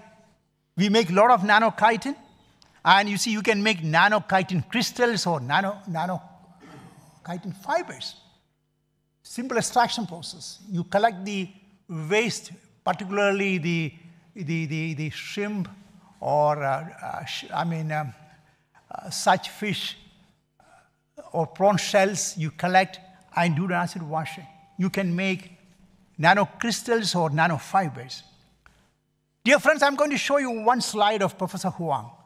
You know what they did is, this is actually nanocrystal of chitin. It's hydrophilic. Last time I'm going to show you just a couple of slides. This is hydrophilic. You can do a lot of nice chemistry. If you introduce alkyl group on the surface of these nanochitin using bromohexadecane, you see these are the alkyl groups. A very simple chemistry. If you do that, dear friends, you can make super hydrophobic nanochitin. This is neat nanochitin. Contact angle is 86.5. As you put more and more alkyl group on the surface of nanochitin eventually becomes a super hydrophobic material, 158.2. Professor Huang and group could get 158.2 hydrophobicity, contact angle. Contact angle, that is a measure of hydrophobicity. And you might ask, what could be the use of this material? This is an excellent additive for hydrophobic oil as a viscosity modifier. And Professor Huang and group looked at the NMR to see the reaction between nanochitin and bromohexadecane. Now let me show you, we did some nice work with my colleague in Slovenia. What we did is we made hybrid configuration of PVDF and nanochitin. We have hybridized. We combined nanochitin and PVDF and went for electrospinning process. You know why we did this? Because my colleague in Maribor, she was using PVDF to remove indigo carmine dye from water. And when you use only PVDF, the efficiency was 22.3%, separation of indigo carmine. But when we hybridize PVDF and nanochitin together, look at the efficient separation, it becomes 88.9%. So hybrid construction gives lots of possibilities. If you hybridize nanochitin with other materials, this could be a fascinating membrane for purification of water. Now let me touch the last part of my talk. We also collect waste starch. We don't touch the food sector. During the harvest time, if you go to the agricultural land, we get a lot of waste starch. It could be potato, it could be rice, it could be tapioca, where Kerala has a lot of cassava. We collect the waste. And farmers are very happy to give this waste to us. And we do acid washing. You know, we followed the work of Alan Dufresne. Once you do that, we are able to make nanocrystals of starch. I can show you one slide. I had a very nice student, and she made nanocrystals of starch from potato. They're all spherical size, and we introduced natural rubber latex. This is neat natural rubber.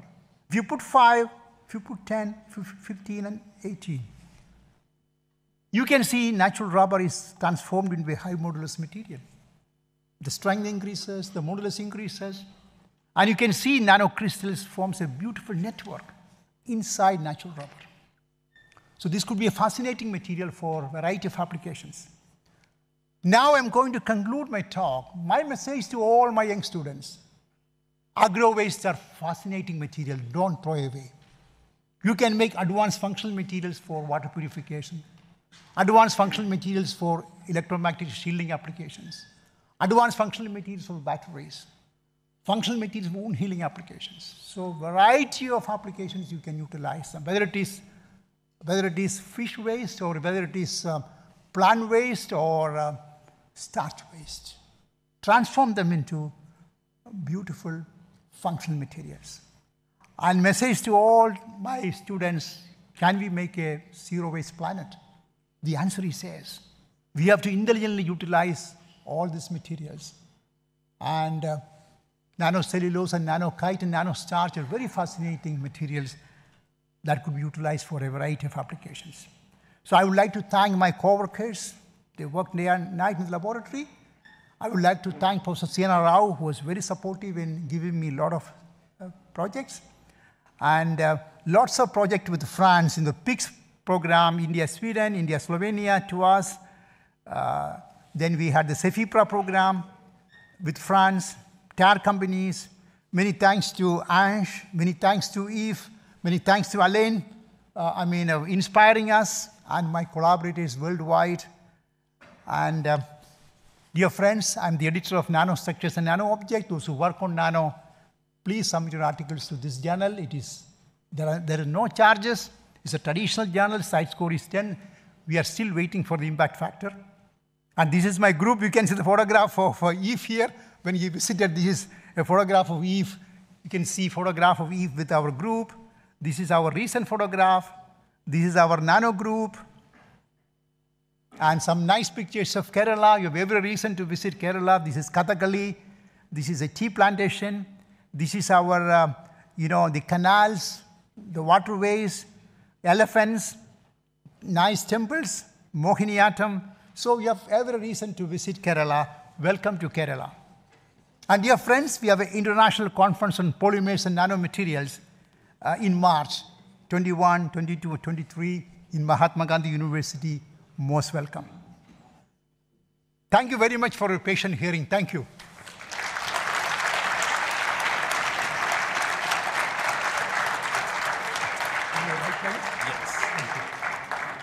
Congratulations, Sabu. I know how good you are. Excellent speakers, as always. I remember last time you delivered a plenary lecture here. At the end, people came to see me. They said, it's going to change our research field because we are all going to do nanocellulose. I think the impact is the same, and the way you inspire people. Thank you so much. So we are almost on time, and we can take 5 minutes for questions. So you can ask a question to Professor Sabu Thomas. It could be in French or English. It's perfect.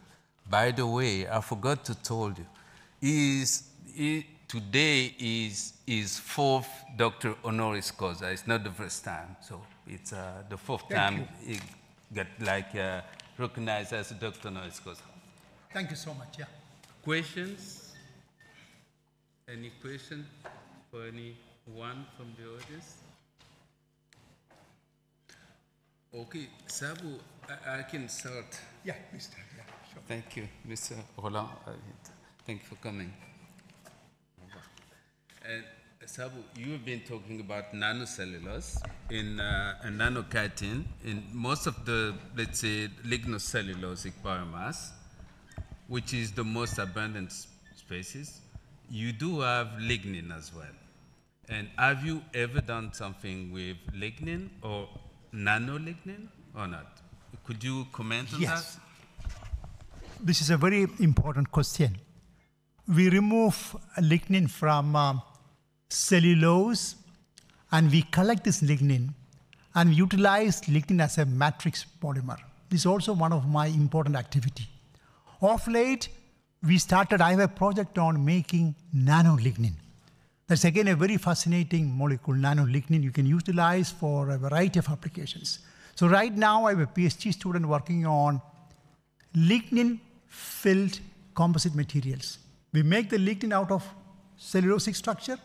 Lignin is being used as a matrix polymer. We have an automotive company gave us some money. We are going to start a project on nanolignin. That's again a very interesting material. Yes. Thank you. Thank you.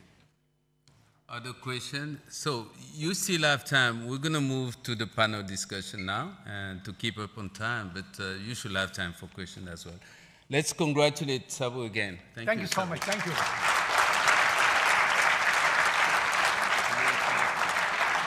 Thank you.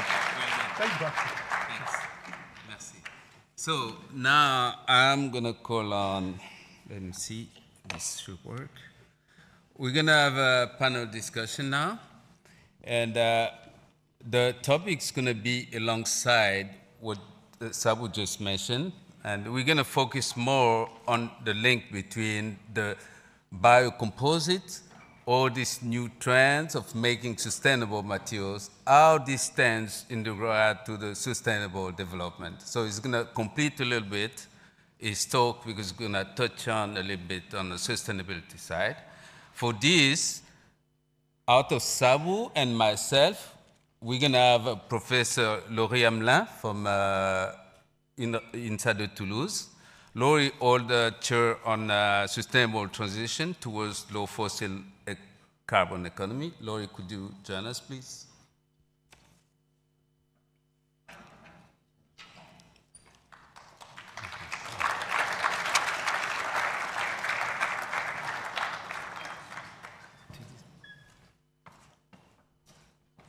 Oh, yes. And Sophie is watching me. I always get out of the microphone, so I have to stay here. So I'm going to call on also Professor Alain Dufresne from Pagora Grenoble.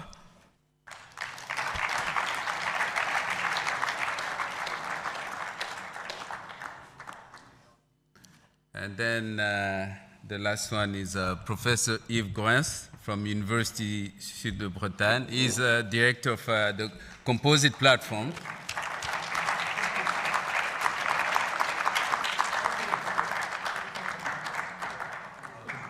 So thank you. We've got 45 minutes. I have this bad role of keeping up the time, so I ask you to be brief, please. So we're gonna try to be brief.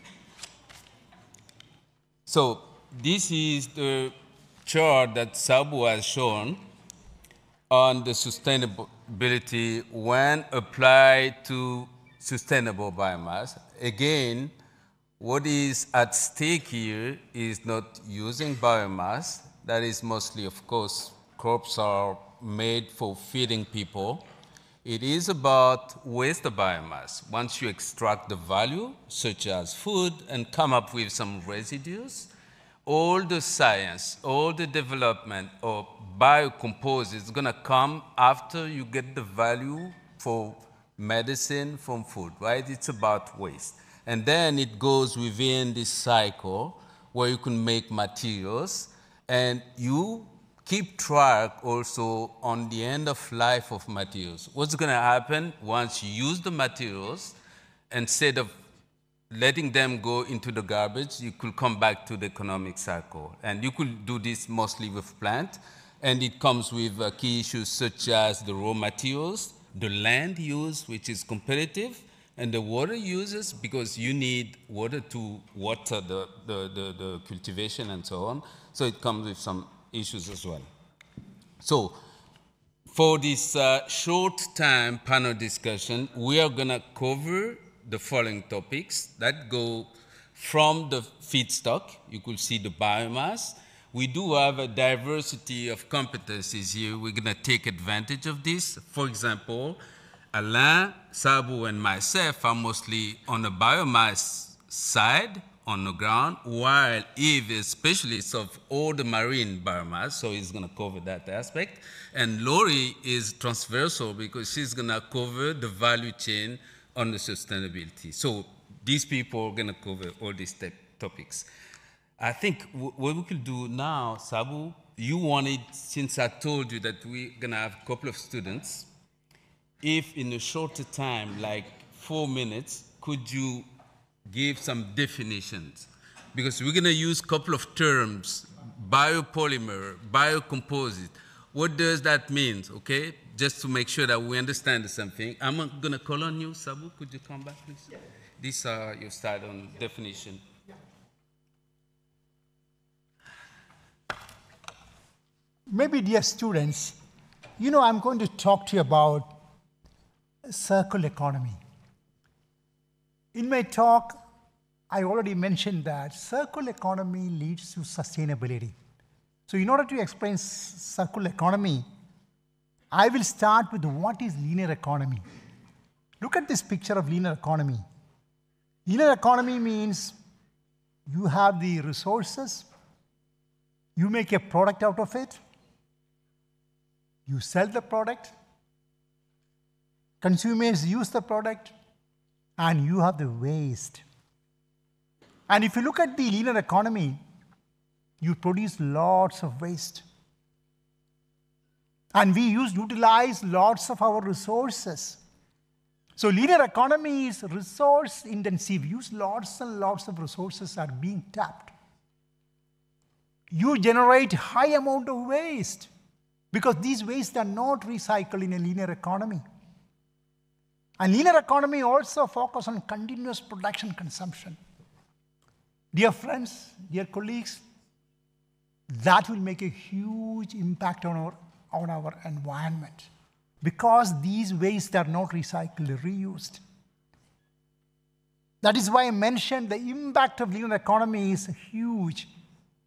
Environmental impact is huge. Depletion of our resources, pollute our water, pollute our soil, pollute our air.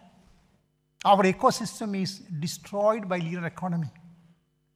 What is the economic impact? Rise of cost of raw materials because raw materials are being depleted. Inefficiencies, unsustainability. Linear economy is highly unsustainable. Now let me explain to you what is circular economy. Circular economy, by definition, is an efficient economic system aimed at eliminating waste and continual use of resources. You know, you make waste, but the waste is being reused and recycled several times. And what are the core principles of circular economy? Reuse and regenerate. And this is a closed loop structure. Look at this picture, it's a closed loop structure. You have the resources and you go for a manufacturing process and you produce waste, and these wastes are actually reused and recycled, and the process continues. Look at this. And what are the benefits of circular economy? Your environment is protected, your water is protected, your soil is protected, your rivers are protected, your air is protected. And economic resilience. Circular economy always encourages innovation and sustainable growth. And social benefits. The circular economy creates jobs because the wastes have to be recycled and reused. Circular economy reduces inequality. So there are a lot of positive points for circular economy. Now, again, to discuss circular economy further, there are 8 ways of circular economy outperforms linear economy. Look at this. You have more attractive products. You have greater resilience. You have reduced production time. More intensive use of products and components. Lower impact on climate and environment. Lower cost. Greater customer intimacy. So these are some of the important good aspects of circular economy. Then the question arises, what are the challenges? There are lots of challenges for circular economy because many of our conventional systems are meant for linear processes, linear economy. So many systems have to be restructured to have circular economy. The attitude of the people have to be changed. Policy of the government, policy gap, insufficient regulation. So these are some of the challenges people face in the case of circular economy. Then the question arises, what are the action plans? How can we introduce circular economy? One is, people have to change the attitude. We have to change our attitude. We have to embrace the philosophy of reduce, reuse, recycle. That's very important. If you go to a shopping mall, my advice to my youngsters is you carry a cotton bag. And another important action plan is for business people, redesign processes. Because our processes are meant for linear economy, you have to redesign our processes to align with the circular principles. Government has to enact policies to support sustainable practices. Therefore, transitioning to a circular economy is essential for sustainable development. Now, I will talk to you about sustainable development. Dear friends, sustainable development has 3 important components. One is environmental aspects. Your environment is protected in sustainable development. You have social equity. Inclusiveness, that's what I mean, social equity. And economic sustainability. So these are the 3 pillars of sustainability: environmental sustainability, economic sustainability, and social sustainability. So what is environmental sustainability? Sustainability that deals with the climate change and biodiversity loss. That's a very important point. Social equity means promote fairness and quality of life and reduces the difference between the rich and the poor. Resource efficiency, reducing waste and optimizing resources. Resilience. So sustainability could be achieved only through circular economy. Now I also have a pyramid here. I request all the students to look at the pyramid. If you look at the pyramid, the base of the pyramid is planet and the people. So the circular economy, sustainability, circular economy where planet and people are taken care of.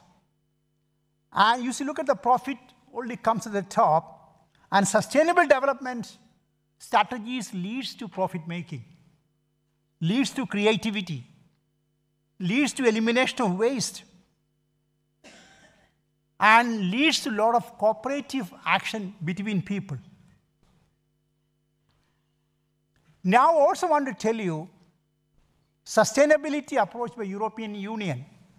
By 2030, we have to reduce the greenhouse effect by 50%. The greenhouse gases have to be reduced by 55%. And this could be achieved only through circular economy. And we also have to use energy efficient processes because many technologies are utilizing lots of energy. So we have to use more of energy efficient technologies. Finally, I also want to tell you that today I spoke about biocomposites. Dear friends, biocomposites have lots of challenges. One of the challenges of biocomposite is raw material sourcing. Suppose if you plant sisal or natural fibers quite a lot, you know what will happen to the biodiversity could be affected. So this is one of the challenges. Second important point is, even if you're using biocomposite, one has to look at the life cycle analysis very carefully. Life cycle analysis has to be done very carefully when you use biocomposites. Another important point of biocomposite is biodegradation. Biocomposite may not biodegrade in all the environment. Many cases people say this is biodegradable, but in reality not. That's a big challenge. Another important challenge of biocomposites is economic factors. Biocomposites are expensive. Sometimes they may not be able to compete in the market. Biocomposites have to compete with the normal materials that are being used right now. Another important point is social impact. It is very important that fair practices have to be adopted into sourcing materials for the production of biocomposites. So these are some of the challenges of biocomposites. So we all have to work together to deal with the challenges. Thank you.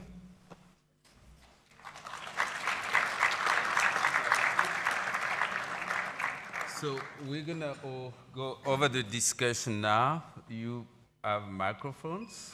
Okay, you can, when your turn comes, you can hold the microphone. I'm going to start with Professor Hamelin.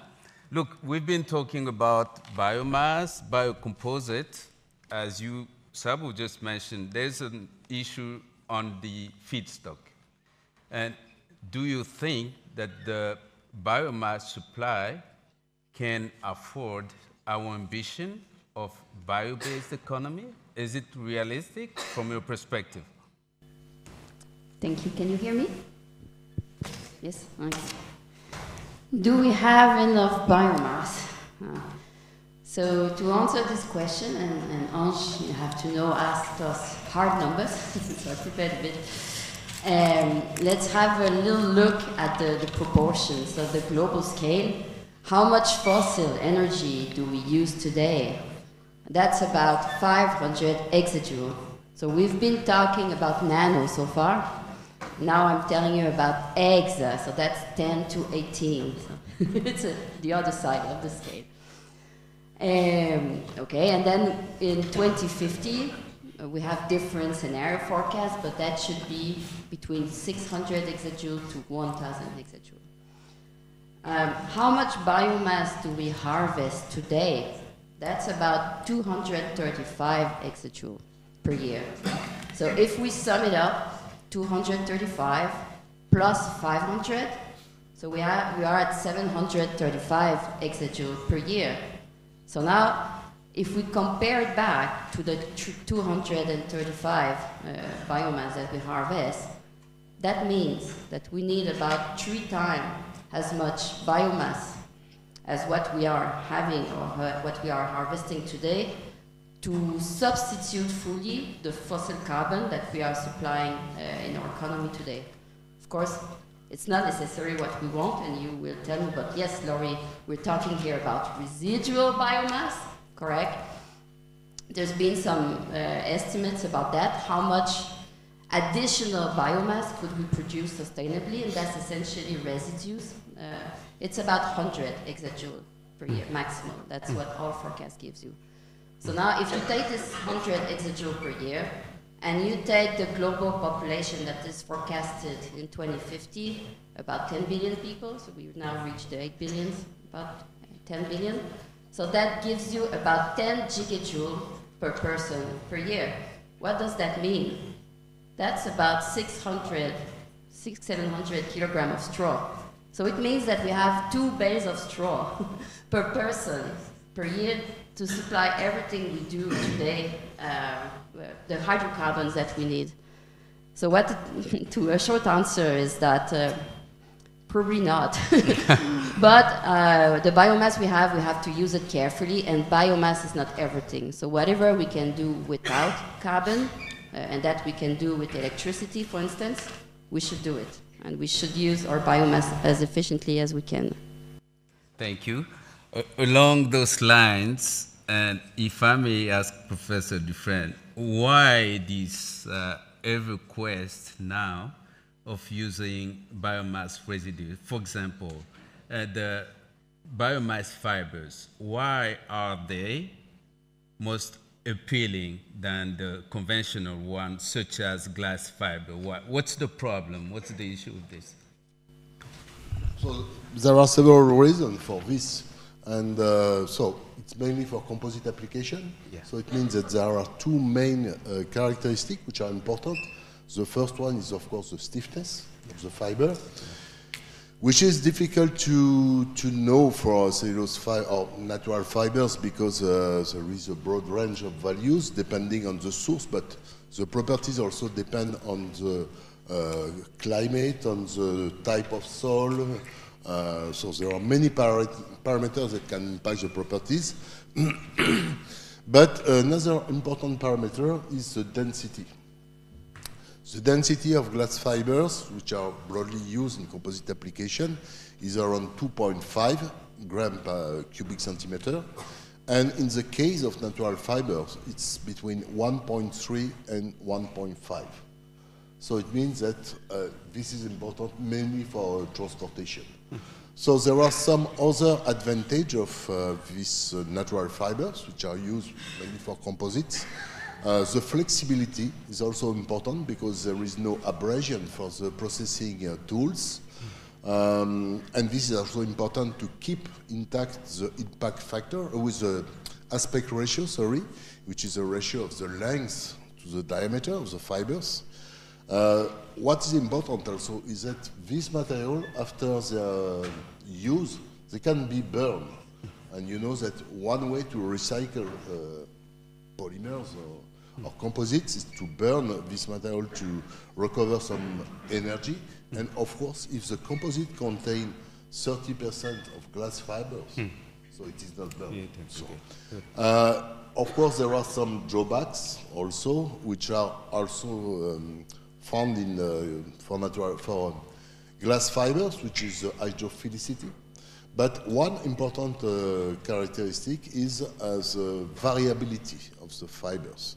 And one way to overcome this problem is to decrease the size of this fiber to the nanoscale. So Sabu mentioned several times nanocellulose, but also nanostarch and nanochitin.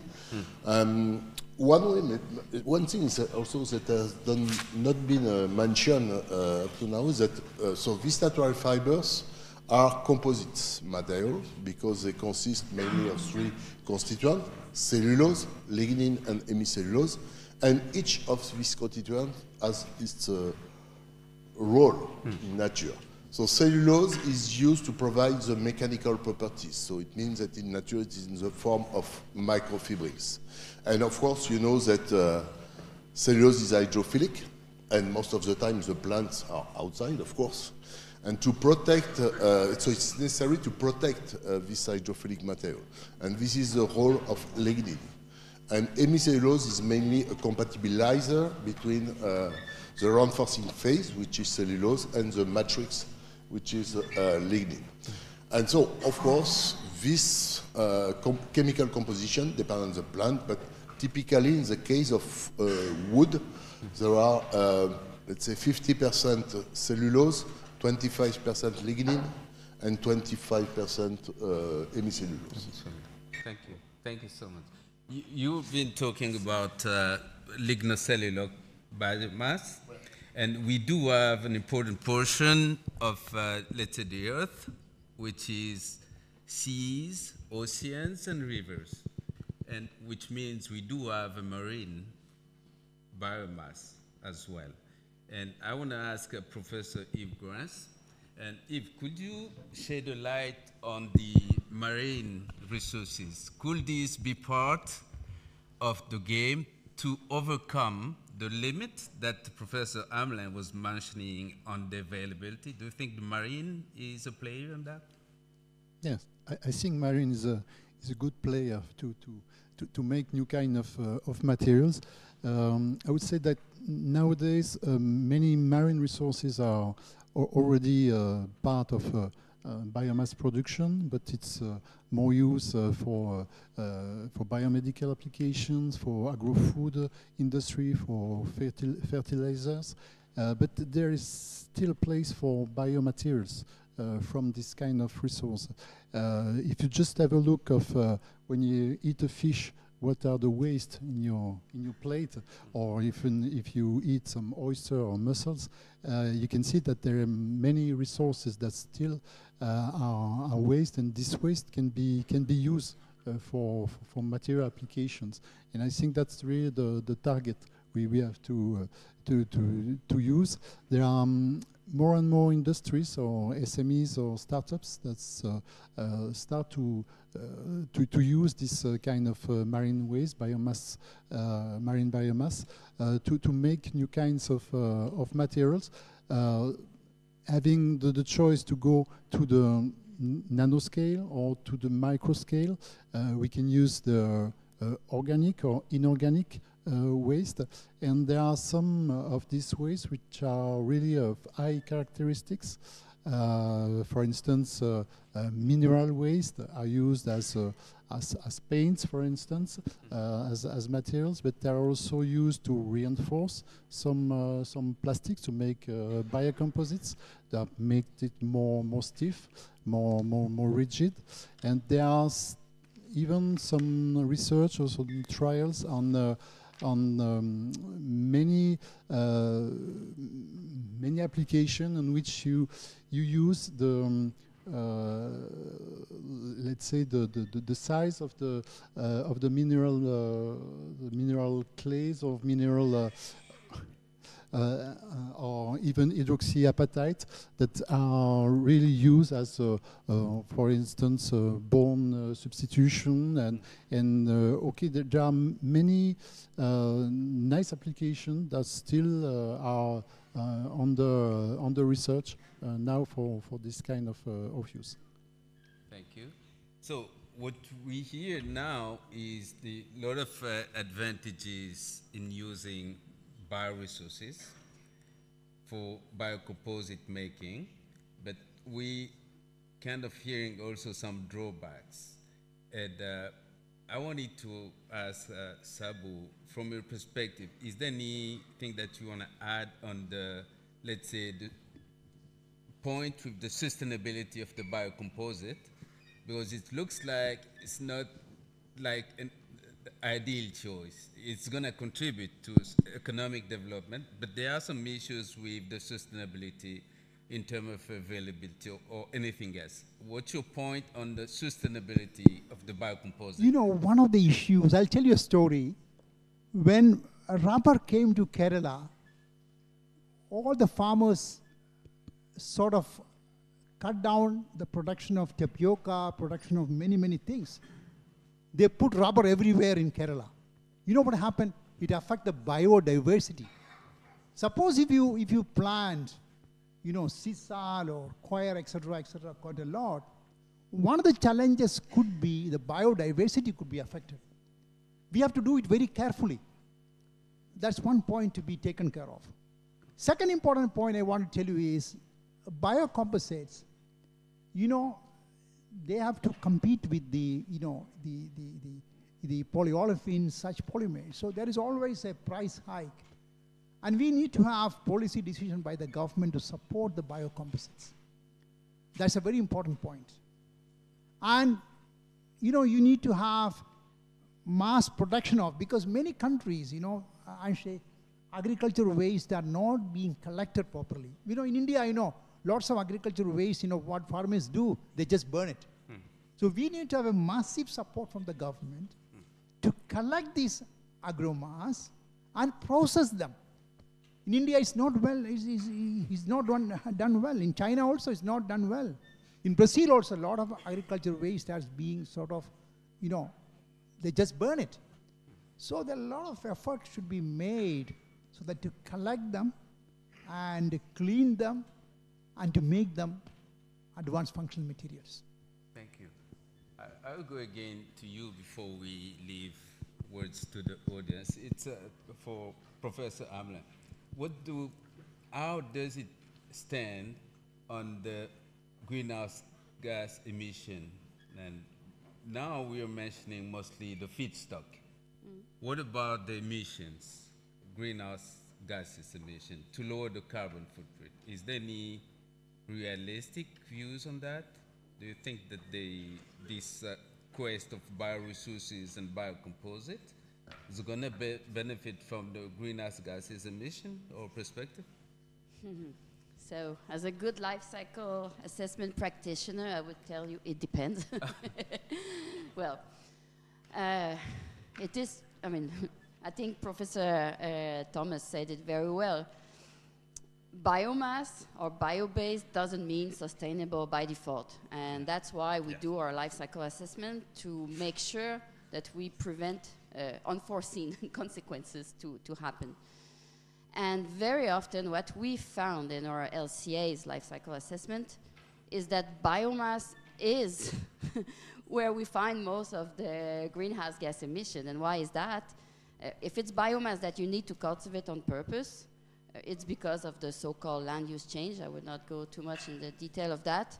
Or because of the fertilizer, because the way we produce nitrogen fertilizer today, it's through the Haber-Bosch process. So we take nitrogen from the atmosphere and hydrogen from natural gas, and that has a certain load of emission. But if we take residual biomass, it's not necessarily free lunch either. So it could be, it really depends how this biomass would have been used otherwise. So in the case where it would have been burned, there we have a huge benefit. Yeah. But sometimes it would have been mobilized for something else, like sometime for anaerobic digestion, sometime it's a fatty biomass residue, so it was burned and producing heat. So this heat is then no longer produced, and you need to compensate for this heat. So you really need to take this into account. How was this residual biomass used otherwise? And I just need to mention it since I work with life cycle assessment. Climate is important, very important, and that's what drives most of our research. But anything we do for climate should not be at the expense of the other impact as well, nutrient being one important. Thank you. I like this because there's a misunderstanding, because every time we deal with biomass or recycling or using it, doesn't mean gain on sustainability. It's good you mentioned this, because this is a kind of debate we usually have with students, right? I don't want to be the party spoiler. Eh? Yes, green doesn't mean sustainable necessarily. Yes, and I want to ask Professor Grants in another point. Now, from what I see in research, we are collecting a lot of data. And on the, let's say, the eve of the AI, there are issues on the data collection and the availability for governmental agencies or industry to use them. What do you think? What's your perspective on the data and the way they are processed to be used by industry, from your experience from the platform that you manage? Yes, I think I was talking about the marine resources. There is strong diversity inside these marine industries, and if you want to process this, and if you want to get some material at a good price, then you need to change the way, I mean, to do research and to do innovation. I think we have to forget or to change the trial and errors what we are doing, and perhaps to use the numerical and the artificial intelligence tool to perhaps collect and treat the data in order to get more rapidly inside what can be used into the industry. That's very important. Of course, if we talk about the process, this might be the use of digital twin. Yeah. I mean, to have directly some answers about the way to process this biomass.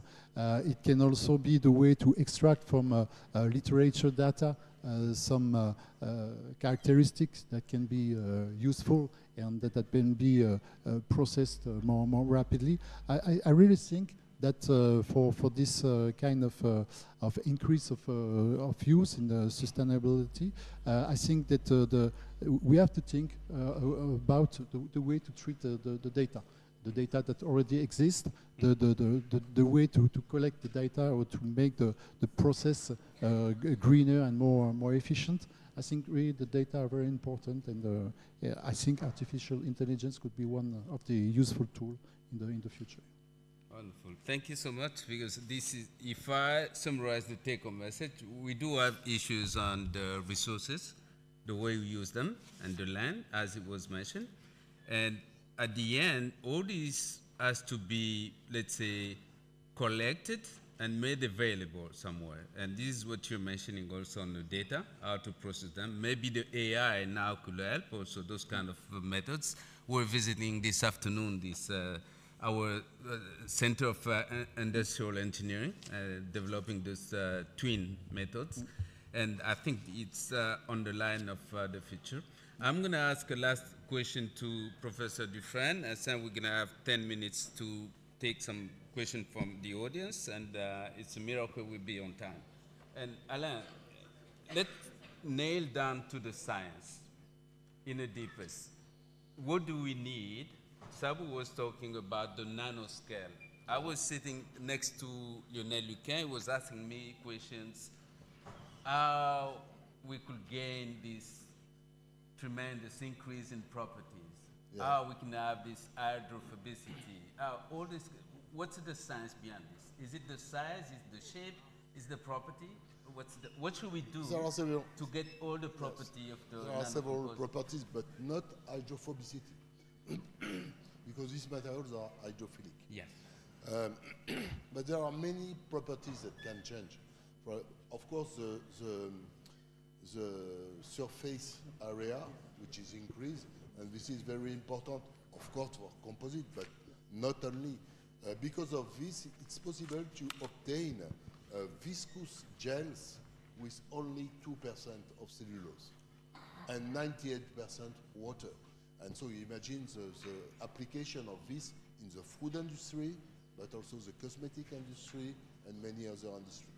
Because of this, it's possible to generate very lightweight aerogel. That was mentioned by Sabu. There are some other important properties that change in the nanoscales. When decreasing the size, so the nanoscale is between 1 and 100 nanometers for at least one dimension. The material becomes transparent. So meaning when using microscopic cellulose fibers, we obtain paper after evaporation of water, but in the case of nanocellulose, it's a transparent paper. And so this is important, for example, for packaging. But there are many other properties that change and leading to some potential application, but it's very strange because I started working on nanocellulose more than 30 years ago. And this time, many people was looking to me, what are you doing? And now this material is commercially available, mainly in North America, in Scandinavia, and in Japan. Because, of course, nanotechnology is appealing. We have these very nice or new properties with new applications. And also because there are many problems in the pulp and paper industry. And so it's necessary to find new markets. And this is also important. Good. Thank you so much. And so I'm going to ask the audience, do you have questions? Any questions from students or from anyone in the audience? It's getting late, but you still have. I could see someone is raising hand. Yes, Audrey. Please, Audrey. Someone's going to give you. Could you try to speak up?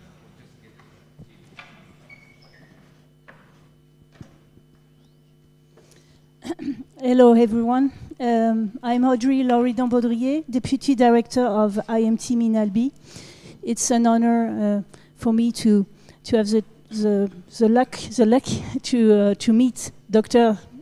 Professor Sabu Thomas and all our distinguished guests tonight. So my question is about nanoparticles.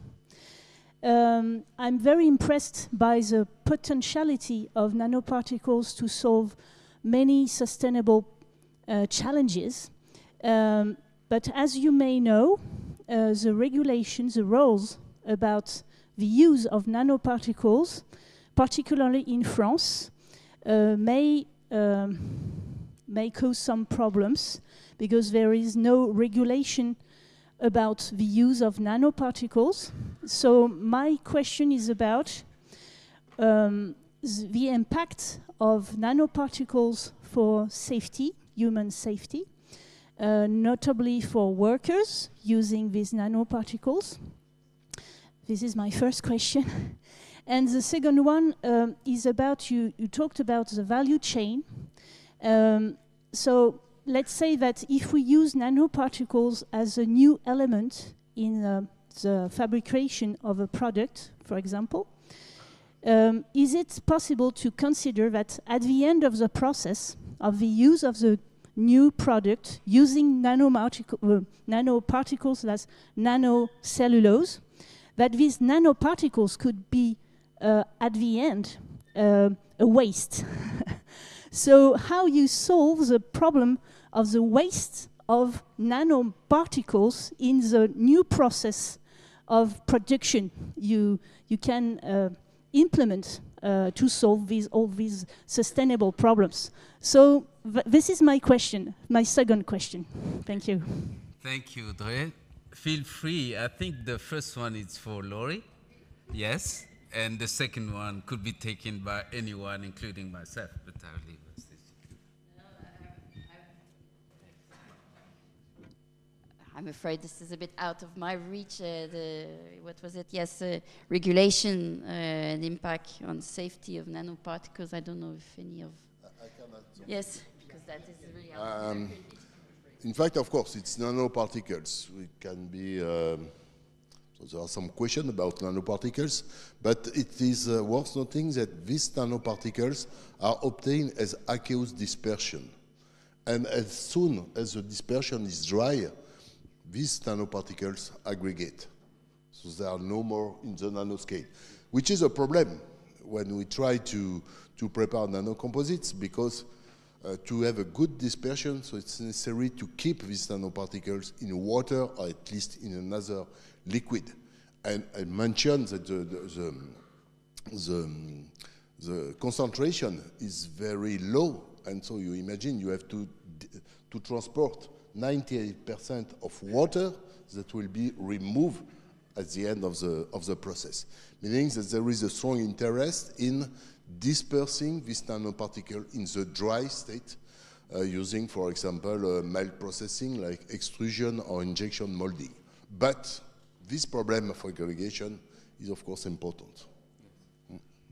Anyone else? Maybe the second question? Yeah, regarding the, maybe I used of mine. Yes.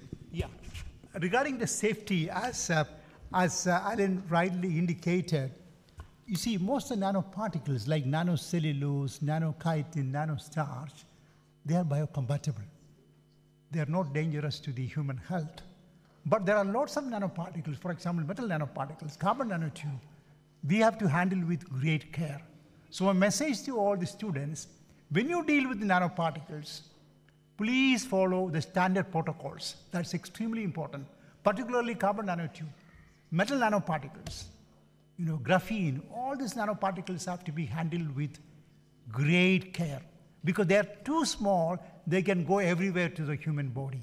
And we have not done much in-depth study the fate of these nanoparticles, in human health. So the message is, please take extra care. Please take standard protocols. Every country has, international organizations have passed standard protocols. So that has to be followed very carefully.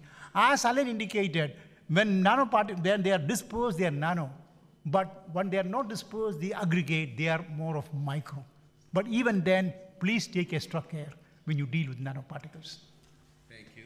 So second question on the recyclability, let's take it this way, of the final biocomposite. Once it's used, what's going to happen at the end of life? Insight from any of you. Again, I would say I don't really have an answer. However, what I can add, and it really just echoes what Professor Thomas just said, is that we are not very well prepared in life cycle assessment because I think it's normal because we don't know very well what happens with it. So we're not really prepared to forecast what could be the consequence of that. And that's a field of research in itself for us to understand, okay, what is the fate of these nanoparticles, and especially if you have to integrate them into some circular economy strategies. And what is the impact on human toxicity, for instance? I can complete the response. For example, if you take inorganic nanoparticles, at the end of life, I think one of the speakers was saying this, usually the main elimination in Europe is incineration. And you cannot incinerate inorganic. They're going to remain inorganic. At least you're going to have them release as aerosol in a gas. While if you use nano materials from bioresources, they are carbon-based, they are going to burn, which means you are not going to release them. That's the main difference, which means at the step of elimination, if you follow the standard elimination route, which is burning, incineration, or gasification, any thermochemical treatment, you're going to decompose the carbon-based materials and then avoid this harmful aspect. Good. So another question, as we are heading towards the end, from students. You are shy, feel free to speak. They are all your professors, so feel free to ask questions as you usually do. 5 bonus points for the next exam. Yes. Okay, there's from Thierry. Thierry Cuttard, professor at Institut Clément Ader. Yes, I'm not a student. No, not a student. Perhaps an opening question. So congratulations and thank you very much for your impressive and very interesting talk, Professor Sabu Thomas. And thank you for the quality of this roundtable. I have a question related to a relatively exotic application area. So first of all, I propose to shortly clarify the context of my question. As a researcher on the planet, we are involved in research activity linked to the in-situ resource utilization on exoplanets for space exploration. That means circular economy on the moon, for example. We focus our activities, because I'm a ceramist, on producing ceramic parts on the moon using additive manufacturing. I've seen you mentioned additive manufacturing, Professor Thomas, using the natural source of the moon. And we focus on mechanical and thermal behavior of parts produced on the moon. So inorganic raw materials are present on the moon. So scientists and future spatialists want to use these raw materials, making careful applications. But for producing ceramic parts by additive manufacturing on the moon, we need some polymers. It's very expensive to bring some polymers from the Earth to the moon. So that means that the ways that are considered now is how to produce polymers on the moon by using wastes produced by the human activities on the moon and using a circular economy approach. So my question is, what do you think about the possibility to produce polymers, perhaps green polymers, on an exoplanet?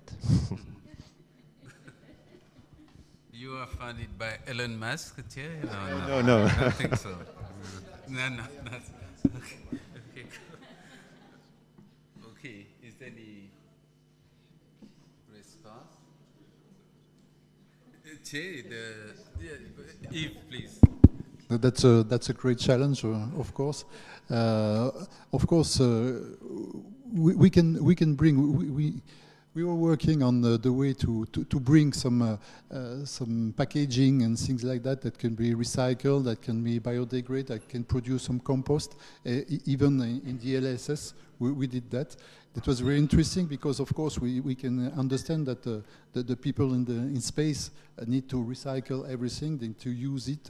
That's the great challenge. Of course, they can produce polymer because they have to make their own cultivation, their own plants. This can produce, of course, a natural polymer that can be used. They can recycle their own CO2. Of course, and we are working as well on the way to produce some macromolecules with this CO2. Okay, many challenges that are really interesting. That the way to live in confined space and to recycle all your waste, and yes, big challenge for that. Yes. Thank you. I think we. Thank you. For a matter of time, we are almost on time, and may I ask you, each of you, a concluding message, very brief, your last words before we leave. What do you want this audience to take as a take-home message, briefly? Who starts? You say anything that you think, any take-home message from. I would say that in a world where we want to have a low fossil carbon economy, so keeping all of our fossil resources where they are in the ground, biomass, carbon from biomass becomes scarce, so we have to use it as smartly and as efficiently as possible. That would be one message. And then the second is connex. It's really focus where it matters. So try to focus on application where we could have huge gain first, since we have an urgency. Thank you. Alain? Yes, maybe to focus on recycling. Recycling is very important because, of course, we can use biopolymers, but most of these biopolymers have poor properties. I can take the example of polyethylene, which was used previously as a bag in the supermarket. You imagine that the weight of this bag is 9 grams and can support 20 kilograms. And I don't think that we can find any biopolymer with the same properties. So it means that, of course, it's probably good to use biopolymer, which are not always biodegradable, but recycling is very important. Thank you, Alain. I will stay on the data and on the simulation. I think really we have to increase and to improve the way to make simulation. Classical simulation we do on the way to characterize and to achieve the property or to simulate the properties or the process to get this new application for this material is too long. I mean, with the multi-physics approach. And I really think that we have to treat the data differently. I think that artificial intelligence will help to be more and even more friendly, perhaps. Thank you. Last words to Sabu. You are the star of the My day. message to all of you is, as Alain said, we have to follow the principles of repair, reuse, and recycle, number one. And number two, as Alain said, wherever you can use AI to make our manufacturing more energy efficient. That's extremely important. These are my two messages. Thank you so much, and I would like everyone to join me and congratulate our speakers and for this afternoon.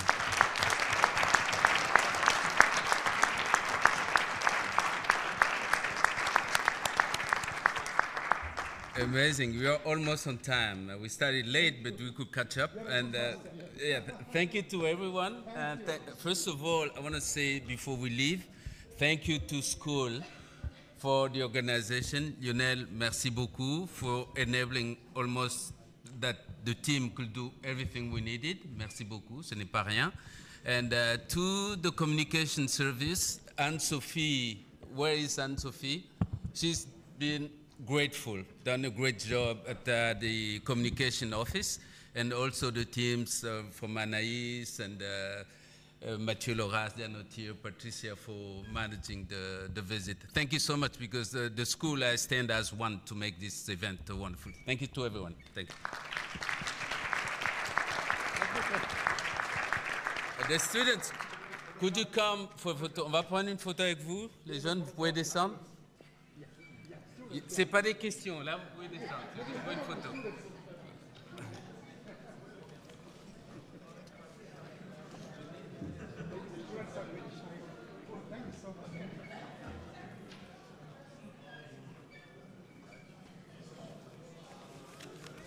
Patricia, venez.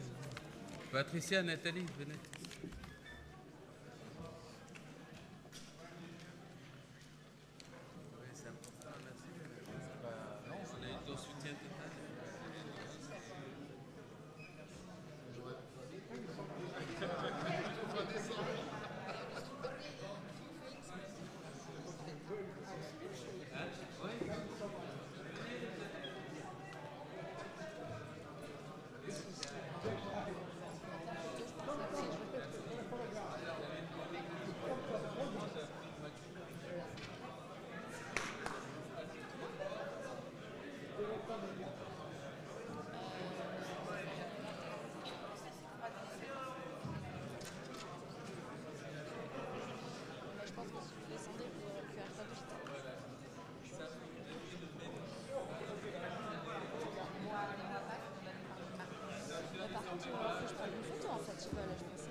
Cheese.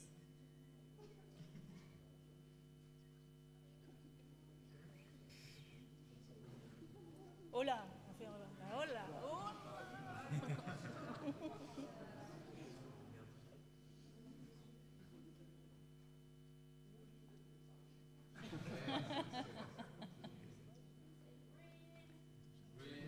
Green.